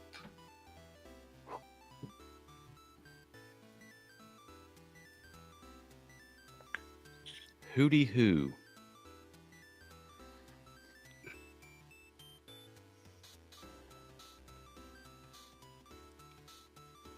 Go ahead, I guess. Jake. Is it Georgia Southern? Nick. Yeah, I don't know. Steven. Is it the KSU Owls? Oh, Audience also says Kennesaw State. Kennesaw State, that's Kennesaw correct. State. I was trying to think. All right, what's that town right to the northeast of it, to the northwest of Atlanta there, and I couldn't remember Kennesaw. That's I was getting in my. I was trying to think Kennesaw, but shut up, loser. Steven, yeah, I this know. way? I was gonna say that's half of my alma mater. What? Which half? The first half. Then I had to go to Oklahoma State to finish my degree. Got it. Yeah. Okay. So Hootie Who, go Cowboys. This was actually a sneakily good game because I used the feature on YouTube TV now that ESPN is back. I did the build your own multi-view.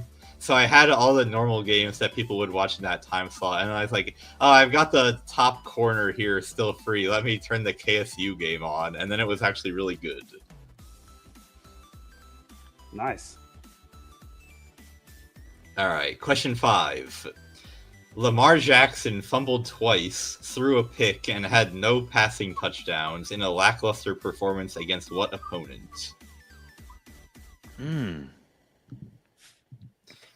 He was my starting fantasy quarterback, but I still won last week by like 40 points, so I'm not too upset. I think I have about him it. in one league.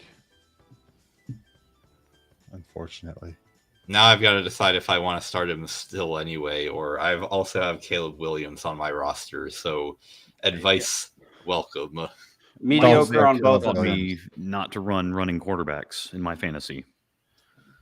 Michael Vick and then RG3 after that. And I was like, nope, no more running quarterbacks. Yeah, I agree with that. So go ahead, Zane. Jake. I I think it was the Eagles. Nick. The Bungles. Steven. The Colts. The audience also says the Bengals. It is the Cincinnati Bengals. Pronounce it right. It's Bungles. It's Bungles. I was so confident. I'm like, the Bengals stink. Lamar Bungles. Jackson is going to get so many points. And then he did not. Oh, yeah. No, Burrow came back for that one.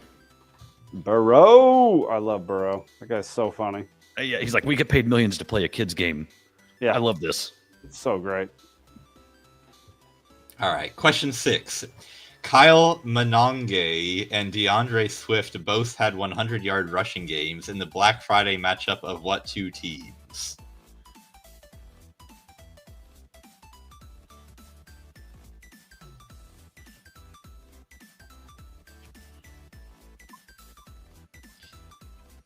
I meant to look up how to actually pronounce the first guy's name, but I forgot.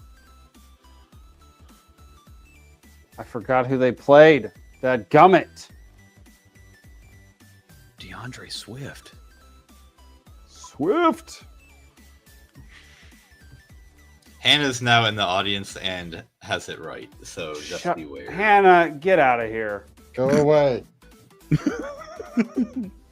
Go ahead, He I says guess. that you apparently watched it together. Jake. We did. Chicago Bears and somebody. Nick. I'm in the same boat. I know the Bears played. Maybe Minnesota. It was not Minnesota. It was a good team. Steven. Crap, I was way off. I said Rams and Chiefs. Well, now I think it's the Eagles. Eagles. Nah, it is, but too late. No, it was not too late. Eagles. It was Bears too late. and You Eagles. answered. I said Bears, Eagles. No, you didn't. You said Bears. You screamed Eagles at the last second. I said Eagles before he said it and while Steven was answering. Your turn was over. I always get the first one. That's ridiculous. I'm not even in first place. I should be the You last get half one to credit. answer. I get half credit because we Shut said up, Bears. loser. You're losing. All right, fine. I'll start going in reverse order for the last round. Steven's in the lead anyway. I've got Nick with 6, Jake with 6.5, Steven with 10, and the audience with 11. Yeah, this ain't going well for me. Let's go. Look at Nick. Hang on. Pause, Zane. Everybody just moment of silence so I can enjoy this. There we go. Okay, now let's go lose. It's only because you got the half point for saying giant instead of green giant. Yeah, but I also said Eagles, and you didn't give me the point for that. So I also win enough here that, like, you know, when Zane does something on Thanksgiving that I didn't pay attention to, whatever. okay, let's just remove Nick. He doesn't need to play anymore. All right, round 3, the 2025 National Dog Show. Oh, dadgummit. Yeah, I got nothing here. There we go. Question 1.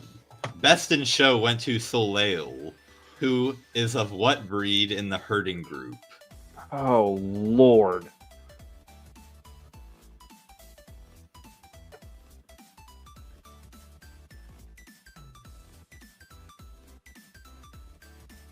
Oh, my God.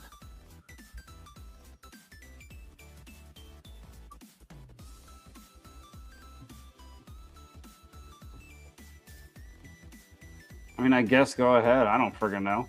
Yeah. Steven? Is that a border collie? Nick? That says Australian cattle dog. Jake? I said collie. The audience does not have anything. This is the Belgian sheepdog. You don't say. Fuck the Belgian. Steven. You don't. If it's not a Belgian Malinois, it's not a dog. Yeah, that's crazy. Question 2. The Hound Group was won by George, who is of what breed? Appropriately, the American Kennel Club credits George Washington with originating this patriotic breed. What?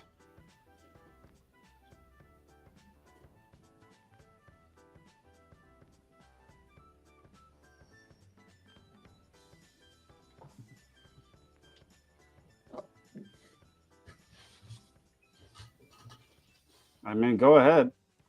Steven? Is that a basset hound? Nick?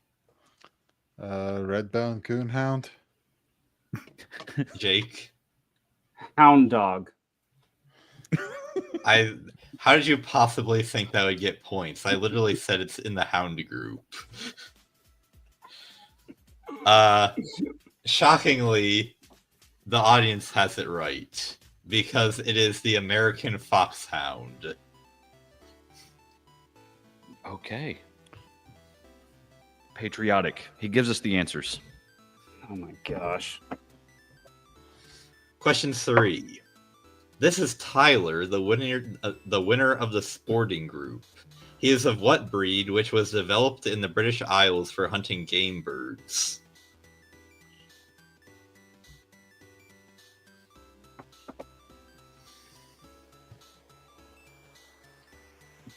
Go ahead.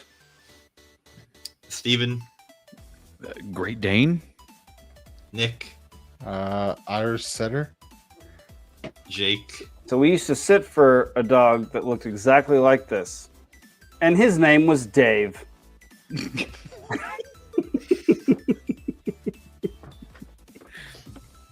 I'm going to give Nick the points here. Oh, and the audience actually just got it as well. But it is the English setter, but Irish setter is close enough. I'll allow it. Yeah, that's right. England and Ireland are the same thing. Yeah, give me a dadgum break, man. There's no way they would accept that. You retract that statement, you freaking the UK setter. The British you colonialist.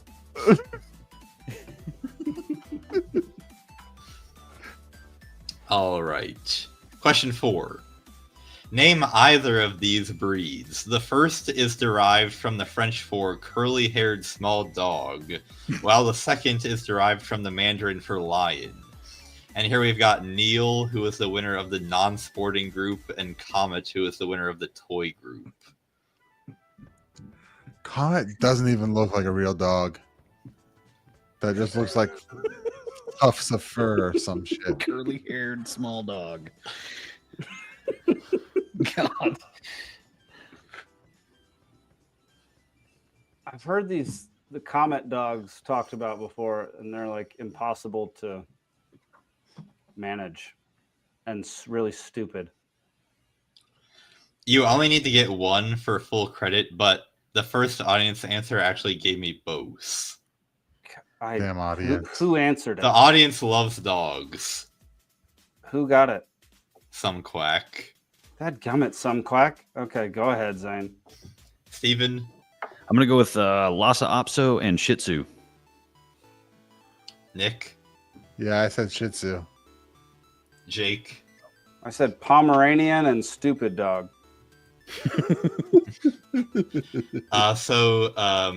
The bottom dog there is the Shih Tzu.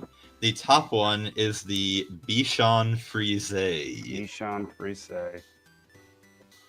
Damn, I actually spelled Shih Tzu right too. Cool. Which means that at the end of trivia, we've got Jake with 6.5, Nick with 12, Steven with 13, and the audience showing their superior knowledge of dog breeds wins tonight with 20. Ooh, at least to beat Jake. I got second.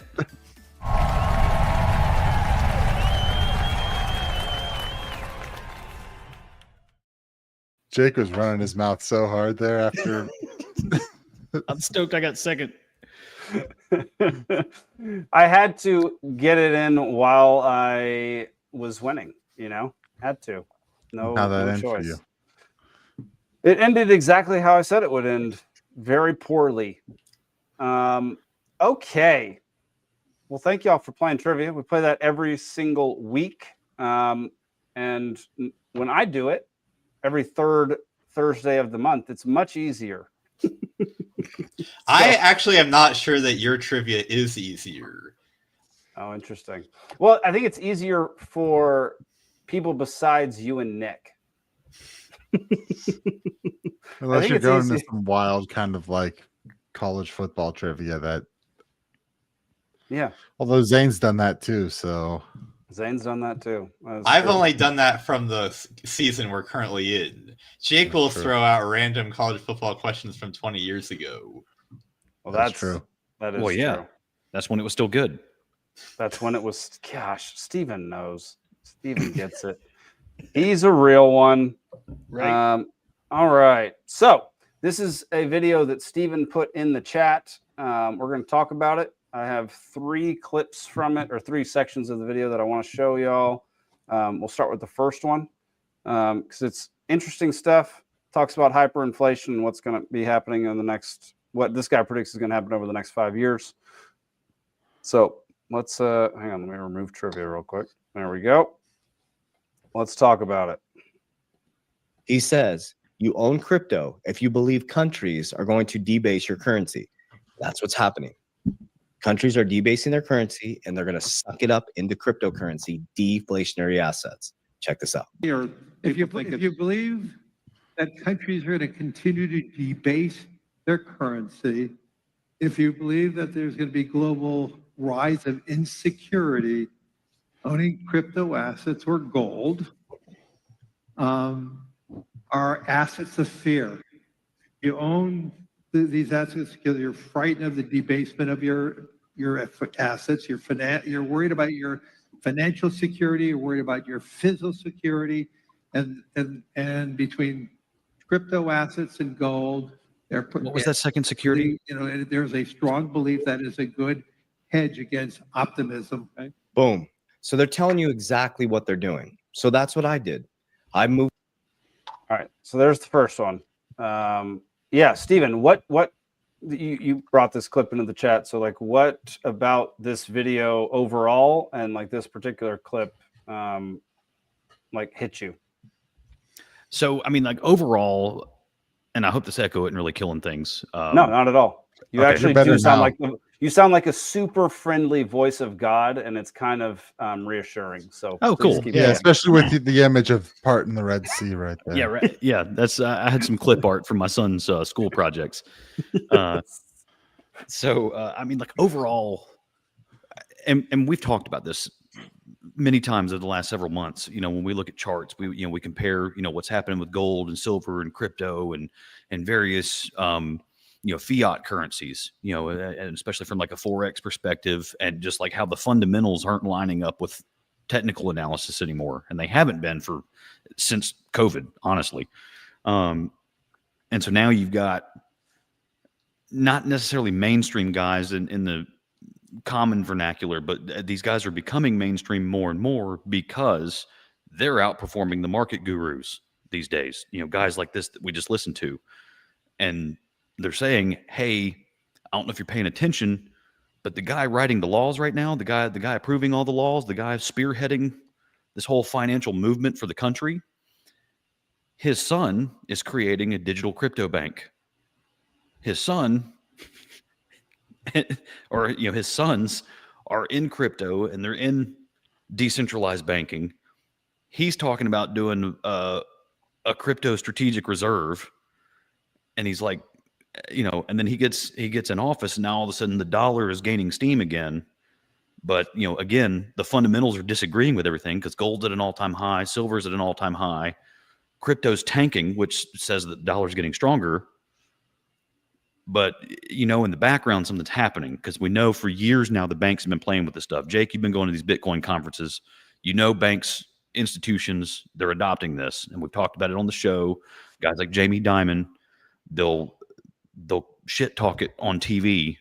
They'll watch Bitcoin lose 5 or 6%, and then that week Chase Bank is the biggest institutional adopter of Bitcoin. They're the biggest purchaser.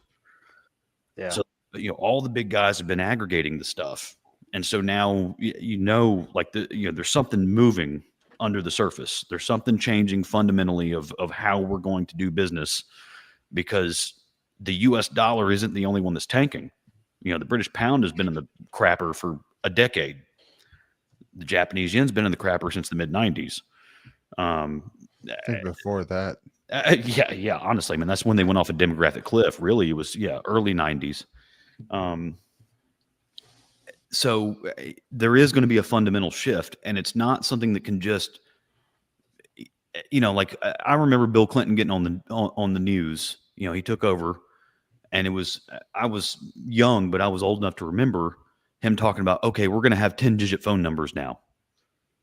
And like, hey, when you wake up next Monday, there's going to be 3 extra digits in front of your phone number. That was like a big announcement, right? We're not going to have that this time. He's not going to, the president's not going to come on TV and be like, hey, by the way, guys, your dollar is worthless. I still remember my parents explaining to me that you had to start adding an area code in. Yeah, right. So like, I mean, just imagine, like, the world would fall apart, right? Like if a world leader got on, like, because we're the world reserve currency. Yeah. And so, like, if somebody got up on TV on a live broadcast and was like, "Hey, by the way, the dollar's crap. It's worthless. It's been worthless, and we're going to shift to something new." I mean, you think it's bad when the LA Lakers win a championship? The whole town gets set on fire. They raid the Nike stores. Just imagine if the president gets on TV and says, "Hey, the dollar's worthless. It has been, and we're going to something different." It's gonna be phased in, but it's gonna be like in chunks. It's gonna be like in stages. So it's gonna be, if you're totally asleep, you're gonna wake up one day 5 years from now, and it's gonna be totally different. You're gonna wait a second. I remember when it was way different. It's not gonna be like, hey, by the way, here it is Thursday. Come Monday morning, you're gonna be using a different currency. But there's gonna be incremental stages to it.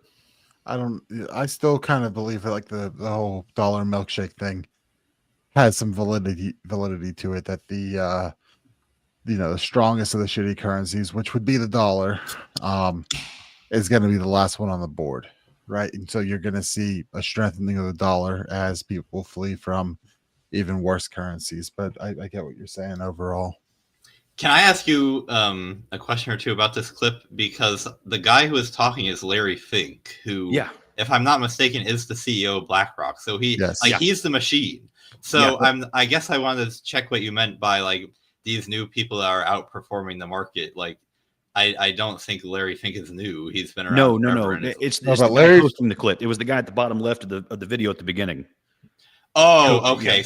Yeah. So from what Larry Fink was saying, I actually couldn't tell if that was a pro-Bitcoin or an anti-Bitcoin position, because he was saying you buy Bitcoin if you're afraid that your government is going to debase your currency. And when I hear that, I think, well, I am afraid of that, and that's a perfectly reasonable thing to be afraid of. So when you say you buy Bitcoin if you're afraid of that, what I hear is buying Bitcoin is good and you should do it. Yes, absolutely. While he's talking, BlackRock is buying Bitcoin. Yeah, well, Fink used to be strongly against it, and both Fink and Diamond have come around to it. But I would take a little bit of exception to what was said there. Don't buy crypto assets. Buy Bitcoin. Right. Agreed. Buy Bitcoin. Don't worry about all the other noise going on. You want to talk about inflationary? Go look at Ethereum, where Vitalik can just change whatever he wants on the system and change the amount issued, change how the entire system works, because he controls it. And so it in requires this Amazon video, servers to run the network versus a little hard drive and a Raspberry Pi that you have in your house. Yeah. And Stephen, that's one thing I wanted to talk to you about from this video. Actually, I can't remember if one of the other clips. I'll ask it later if the next clip, if the clips don't actually talk about it. So let's watch the next one. This might be a little early, so apologies. Now, you guys remember the announcement back in September 23rd. There's so much news coming out, so I want to recircle back to this. Ripple and Securitize enable RLUSD smart contract functionality for BlackRock's Build and VanEck V-Build tokenization. Guys, they're rewiring the financial system right underneath our feet. Okay. Now remember, Ripple-backed Evernorth scoops up $1 billion in XRP ahead of its NASDAQ debut. Okay. So we got Securitize with a 1.25 valuation as they become public. Oh, this is so exciting. We got Ripple-backed Evernorth scooping up a $1 billion XRP ahead of its NASDAQ debut. Okay. So we're going to see the whole tokenization of the stock market, the whole tokenization of all assets worldwide. Now, let's take a look at this. Okay, so this is the markets right here, and I want to show you how I manage through this. What you see, okay, you see this volatility. You see red, you see green, you see red, so you see this, okay? You see this wave of cryptocurrency, okay? So it feels very unstable to you. Now, I'm just going to share with you what I do, not financial advice, okay? You see in your bank account $100,000. What I see, the trick is you see $100,000 in your bank account. Oh, it's $100,000. I see that you lost 11% purchasing power. Larry Fink said it the best himself. When you're fearful that your country is debasing your currency, well, gold, maybe some precious metals, Bitcoin, cryptocurrency, he said it himself. He's the largest asset manager in the world with 13 trillion. And he's the number 2 holder in Bitcoin outside Satoshi. Trump, out of billionaires, is the number 1 Bitcoin holder. And his son is now worth $180 million at 19 years old, Barron Trump, in cryptocurrency. Trump has USD1, the fastest growing stablecoin. They have WLFI, which is a decentralized. All right. So that's basically what I wanted to listen to right there. Wait, one quick thing. So the Ripple back company bought a whole bunch of Ripple tokens. Yeah. Yeah. So this is my question for you, Stephen. So I agree with a lot of what this guy said throughout this video.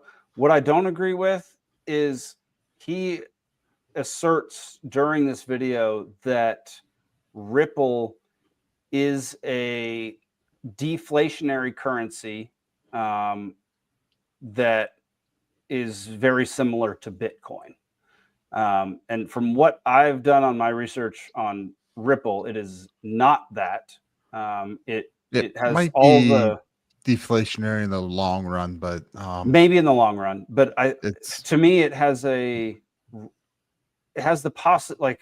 high probability of a rug pull at some point in time, where the people who own it are completely screwed by a couple people who own the vast majority of tokens. And Stephen, I don't know. What are your thoughts on that? Well, I mean, so listening to, I'll call them mainstream players. So, like Jake Claver. I think he works for BlackRock. I don't know. He works for some big hedge fund manager as well. But he keeps talking about how it's going to be like international foreign currency exchange. It's going to be like 10 to 15% of the SWIFT system. It's going to be, what funds the repo markets, all that kind of stuff, because, the US dollar is tarnished, it's tainted, people don't want it. And then not only that, but, traditional systems are slow, and, we need a new solution. We need something different. And even though it's going to be us pushing it, it needs to have something other than USD. So I'm torn on that sense, but yet, like in that sense, yes, it is going to be a deflationary asset, because I do understand that if it, like what's getting used for the SWIFT system, there's a certain percentage that gets burned as it gets used. It's it's a small percentage, but I mean, if it jumps up and all of a sudden starts doing $5 trillion of transactions daily, and it's burning like 0.25% each turn, then it becomes deflationary at that point. That's fair. Okay. So yeah, you do have that. I mean, ideologically, XRP is garbage.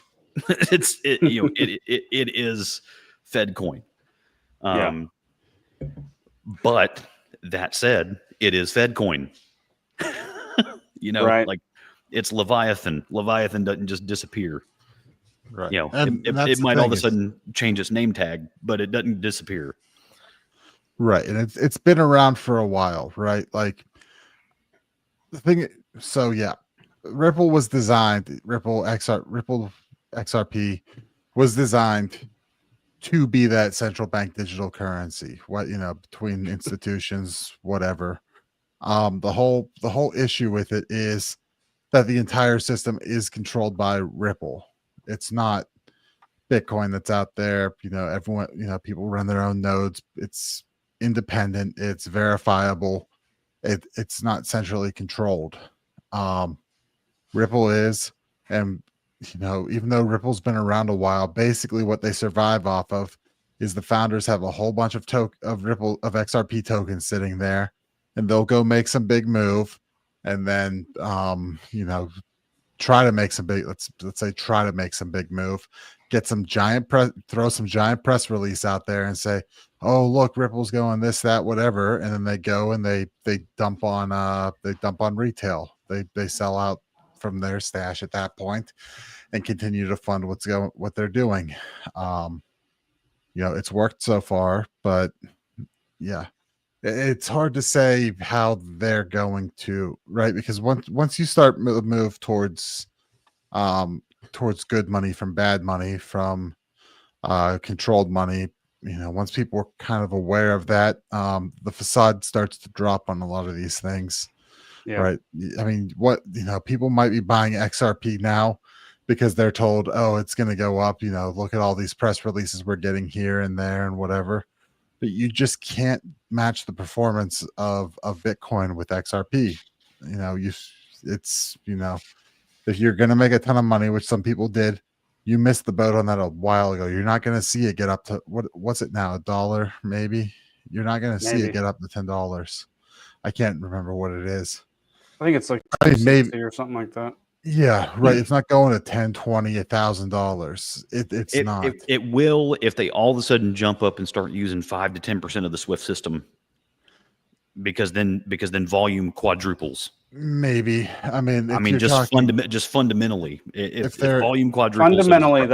Fundamentally, you're correct. That's exactly what if you've just got central banks passing it back and forth, I mean, okay, people holding, make a little bit of profit on it, but you got BlackRock guys, you got guys like Larry Fink, you got guys like that, Jake Claver and all that kind of stuff that he's tied in with the BlackRock folks, and then who's the other guy? He's on Ripple's board, but he also works for BlackRock or something like that. It might be Larry Fink. But these guys are even saying that crypto is one of the ways that we're going to sweep a large portion of the national debt under the rug. Like the only way out of it at this point, other than just admitting total defeat and total collapse and just dealing with it, is by creating a new bubble. We need a new .com bubble, but it needs to be 5 to 10 times bigger. And it's going to be a basket of cryptocurrencies. Bitcoin is going to be the everlast. It's going to be the gold, because it's a finite asset. There is never going to be another Bitcoin ever, and there's only so much of it ever. So you've got that, but that's not enough. Bitcoin itself cannot save the United States, so they need other things. And so using XRP as a vehicle for international transfers to prop up the banking system, to do this, to do that, like I said, fundamentally, the volume increases, so does the price. As the price increases, it might be a little bit of a rug pull, maybe not. It might just be a numbers game, but that's kind of how we sweep, 20 to 40% of the national debt under the rug, and then get per capita GDP back to a manageable level. Okay. Without, and that's maintaining government at current levels. Yeah. Let's watch one more clip. The Great Financial Reset is here from 1929 to 1942 was our grandparents' crisis stage. Pay attention. What happened in 1920s, the Roaring 20s? Why did we collapse in 1929? People were over-leveraged. They were over-leveraged. They were borrowing, speculating. There was a rumor that the banks were going to collapse. There was only 11,000 banks underneath the Federal Reserve. Okay, they collapsed all the small banks. They monopolized the banks. The system has always been the same. 10-10, 2025. I told you guys there was going to be a black swan coming. Boom! They liquidated $19 billion in cryptocurrency. Oh, look at that. Crypto's not safe. Let's bring it under institutional custody. First they resist it, then they sue it, then they regulate it, then they join it. We're now in regulation and joining phase. So you have to manage and stomach the volatility. Now, here's my warning to you guys, okay? I wouldn't play games with my crypto. I wouldn't play games with my investments. All right. Yeah. Steven, you got any comments on that one? Yeah. I mean, that's kind of what he's getting at is, he's got his, ideologically I'm here, fundamentally I'm here. Mm-hmm. And then I'm using this to hedge my bets. And that's his whole investment strategy. And he breaks that down in a lot of his videos. And of course, I mean, he's obviously pushing his own consulting brand, and the screenshots that he's putting up, that's his own proprietary software. He'll sell a membership to you, that whole thing. But he's not just dropping breadcrumbs. Like he's actually breaking down fundamentals in these videos too. So that, he gives you this whole strategy, and he's like, okay, so, ideologically I'm here. So what I'm using is, after I've washed my business revenue through taxes, I'm putting all that in crypto because I understand that's real money. And then I'm using my leverage, which is my cash value life insurance policies. I'm leveraging that to buy stocks, which is essentially the picks and shovels for the mining companies. He said, because, he keeps comparing all this stuff to the gold rush. He goes, who really made money in the gold rush? Was it the gold miners? Was it the gold company? No. It was the people that sold the picks and shovels. The people that sold the picks and shovels and all the mining equipment were the ones that really, really got rich. The gold miners, like, they made a little bit, but I mean, how much money do you spend actually pulling a chunk of gold out of the ground? A ton. If you're selling picks and shovels to everybody and their mama that's coming to town, you're the guy that's really got the money. Especially if you're, so that's kind of the strategy that he's talking about too. But he's just, and then from a libertarian perspective, I'm listening to what this guy's talking about, and I'm like, we see this stuff. I mean, we've been talking about the U.S. dollar's crap, crypto's real money, just fundamentally, ontologically. But I mean, look at it from a business perspective, because you got to understand, guys, we have a businessman in the White House again. He's a real estate investor. He's a businessman, and he's looking at, I'm running this business. This business is failing. It's been a shell. It's been a fraud. It's been a ghost. How do I prop it up? I'm going to scare off its enemies for a little while, let it heal a little bit, but then I have to build something in on the back end to make this thing real again. And so, I mean, if you were in those shoes, just just do a little thought experiment. How do you save it?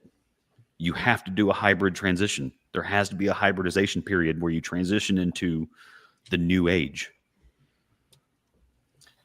Can I say a couple things? Yeah. So we've reached a time of night where I feel like I can go off on economic rant, and it won't hurt our viewership because we're almost all the way to the end of the episode anyway. First of all, I think that his analysis of what happened in 1929 is a little bit simplistic. Obviously, a lot of people were highly leveraged. There was banks consolidation. But the thing that made the Great Depression great, as opposed to all of the panics and depressions that we had before that, was the response to it, which turned a normal business cycle into an absolute calamity. So I'm not sure that I buy his analogy of what's going on now compared to what's going on then. But to your broader point about their plan to kind of use crypto to get us out of all our national debt, and how Bitcoin itself isn't enough, so they've got to be increasing the volume on all of these other cryptos as well. I'm actually not sure that I buy the argument that an increased volume of trade using crypto has to, by definition, make the volume go up, because we have to remember there is no such thing as money in circulation. That's kind of an economic fiction. At all times, all money is owned by an individual person, and they can trade back and forth, but at each instant, someone has it, and then it gets traded to someone for something else, and then someone else has it. But there's not really a time that's in circulation in that it's not owned by anyone. So the purchasing power can't really be driven by volume, because it's just the frequency at which it's being traded doesn't really have anything to do with its value. What drives the purchasing power is the desire to hold it. So if people desire to hold more dollars or more Bitcoin or more XRP, that is what causes the price to increase. And you may well say, and this is true, that if the more that it's being used in trade, so if there's a higher volume of trade using XRP, that could cause people to want to hold more XRP because they might be able to use it more conveniently later in other exchanges. And that could definitely cause the price to go up. But the volume itself, I don't think is what does it. And this might seem completely irrelevant, but I think it matters because the thing that's driving the price of either Bitcoin or XRP is just the desire to hold purchasing power. And so anything that could be accomplished by Bitcoin plus XRP plus something else could be accomplished just by Bitcoin alone. Because if people desire to hold purchasing power that cannot be inflated away, then they can just buy Bitcoin. And if they wanted to buy XRP also, then they should just buy more Bitcoin instead of buying any XRP. And the more that they buy Bitcoin, the higher the price of that will go up. And because any amount of the money stock is sufficient to serve the purpose of money. So the more that people desire to hold Bitcoin, the price of that goes up, but the ability to transact with it is still the same. It's just that prices would go down denominated in Bitcoin. So we don't have to worry about there not being enough Bitcoin to go around. Therefore, we must introduce other cryptos on top of it, because no matter how much or little Bitcoin there is, there will always be enough of it to go around to serve the point of money, which is to store value and facilitate transactions. So if anyone's trying to tell you we've got to introduce XRP and that will somehow facilitate the financial engineering we're trying to pull off, that's economically unsound. All right. Well, It also sounds like 90% of the country. What? Yeah, Steven, go. I was saying, but so is 90% of the country, who also does not think logically and from an educated perspective like you do. They're going to see Beanie Babies. They keep hearing these stories. They keep reading these stories, about these Beanie Babies. Yeah. Everybody's got these. I got to find this right one. And it's not that it has any kind of intrinsic value other than everyone else is using it. And so, I got to get one for myself. It's going to be something similar to that. There is going to be an underlying, fundamental aspect of it as well. Basically like credit card transactions. We already see it with like the Bitcoin MasterCards. I think the Gemini exchange has one, where instead of getting your 2%, 3% cash back, you get a Bitcoin reward for using it. Yep. It's going to be something like that. It's going to be a slow drip phase in of like a, hey, you're going to get like, you're just going to be credited this stuff. And all of a sudden you're going to like, well, where the hell do I use this? The local bar, and then, I can use it at the gas pump. I can buy pizza with it. I can, that's how it's going to be mainstream adopted. And I don't know. I don't know how well it's gonna go, but we all agree something's got to change, and it's got to be on a fundamental level. Yes, something's got to change. Square, what is it? Jack Dorsey's company turned it on all their payment terminals. Yep, Square. Yep, it's open to 4.3 million businesses now have the option to accept Bitcoin as payment in the United States, which is unbelievable. Jack Dorsey is the man. There's like 24 states that'll let you pay your taxes in Bitcoin, and they have for years now. Yeah. Now the only thing is there's laws in place that they have to convert that to USD within 90 days. But either way, it's more and more coming into a frame of being legitimate. You got these states now that they're issuing gold backs because they see the Fed dollar sucks. And then not only that, but there's also states that are following up saying, hey, we can't do capital gains taxes on gold and silver bullion because they're recognized by the Constitution as real money. And we're not allowed to tax. There is no, the concept of capital gains on money doesn't exist. Yeah. Yep. All right, y'all. Well, yeah, man, I own Bitcoin, huge advocate of Bitcoin. We talk about Bitcoin all the time on this show. Peaceful Sea Network is turning into a Bitcoin company where pay the employees in Bitcoin. We accept Bitcoin. All transactions will be in Bitcoin. So needless to say, we are all about not having your money saved in dollars. And I personally think that's where the future is going to be. And I think it's going to be a much better store of value. As Zach says in the comment section, I'm starting to think Bitcoin will be the capital and will transact in some stable coin. I do think that's a possible future. But for now, I'm just going to buy as much Bitcoin as I possibly can. So, I mean, just imagine this. You put $10, 10 $1 bills under your mattress.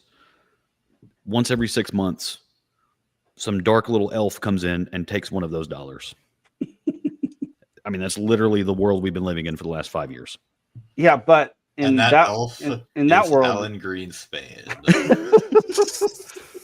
But in that world, Stephen, you get to believe in magical elves. So that's worth $1, I think. I think that's worth that $1. So yeah, there you go. Yeah, Put that thing on the shelf. I'll live in that world. Yeah. All right, y'all. Thank y'all for sticking around for the entire show. We're going to watch some funny videos to end the show this evening. Go over to peacefulseed.network. Check out all the other shows we do. We are releasing the trailer for season 2 of Cascade Effect this month. So stay tuned for that. Season 2 will come out sometime early 2026. And go check out all of our other stuff. Philosophical Fall Guy, which is all about stunt men and women in the film industry. The Junto podcast, which is Edgar Mills. It's kind of a self-growth podcast. He's a former Green Beret.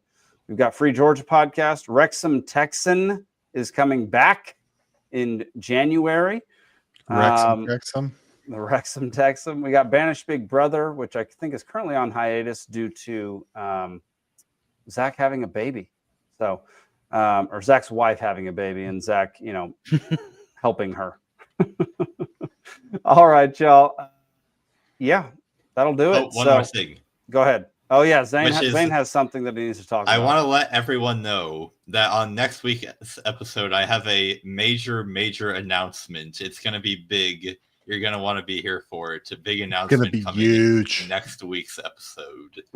It's going to be the biggest announcement we've ever made. All right. So tune in next week. Zane's got a big announcement that he has not divulged any information to me either. So if Zane is coming out on this show, I don't approve of that. Okay, cool. It's not that. Perfect. All right, y'all. Let's watch some funny videos. Since we were off for a week, I have 7 funny videos tonight rather than the usual 4. So here you go. Here's the first one.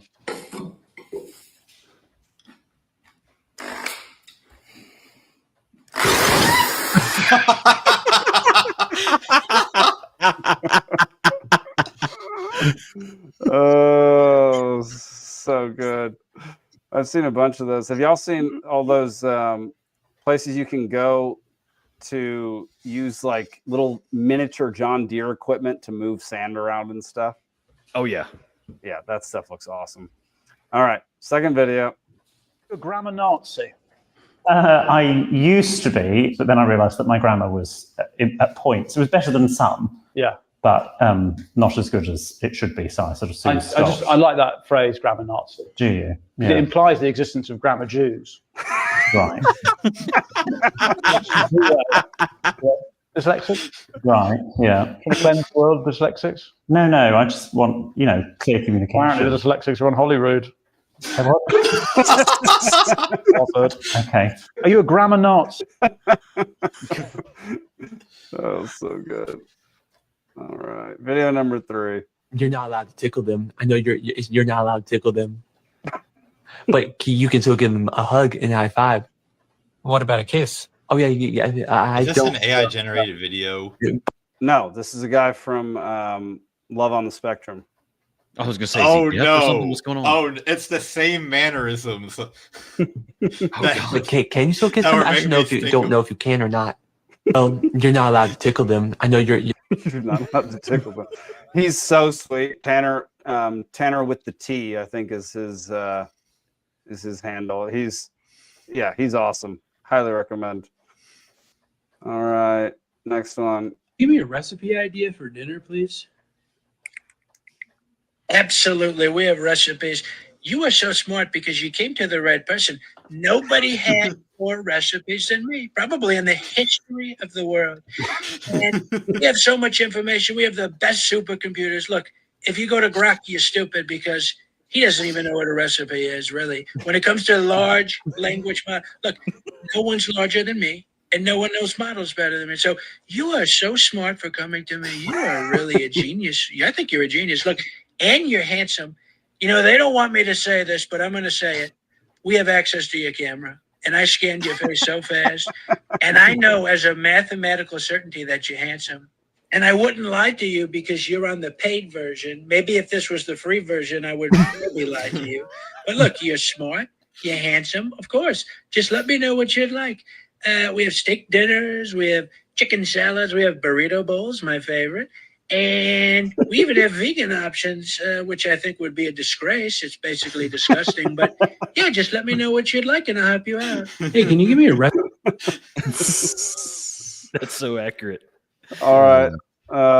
For anybody who's played any of these video games, this one's fantastic. Okay, a bowling ball. Let's go under them. Easy. What? Okay. Oh, reflexes of a Navy SEAL.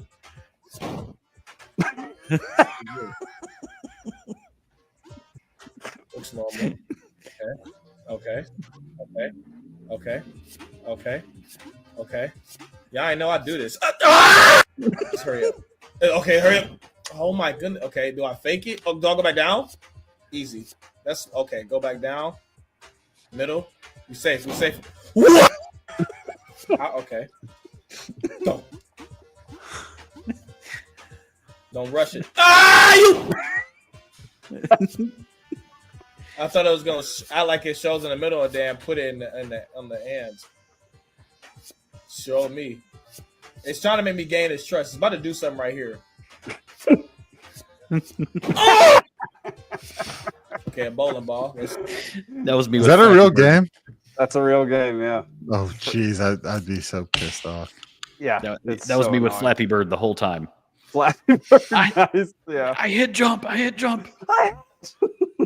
That game was supposed to be making a comeback. I don't know if it ever released again. All right, this kid has figured out the way to decorate a Christmas tree. You decorating the tree, Michael? Yes. I mean, decorating the tree, Michael? Come on, man.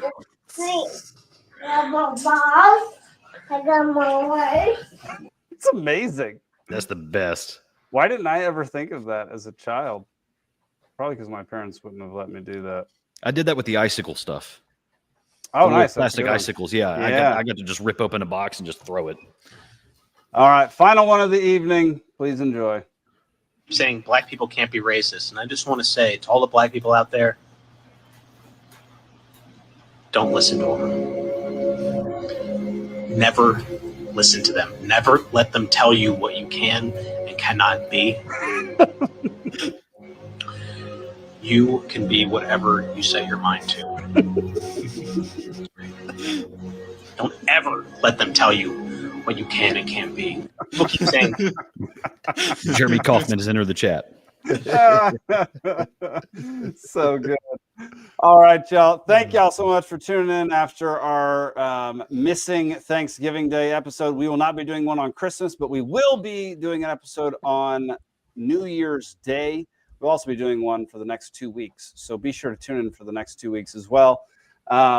Yeah, happy holidays. Merry Christmas, everybody. And we'll see you next week, y'all. Peace.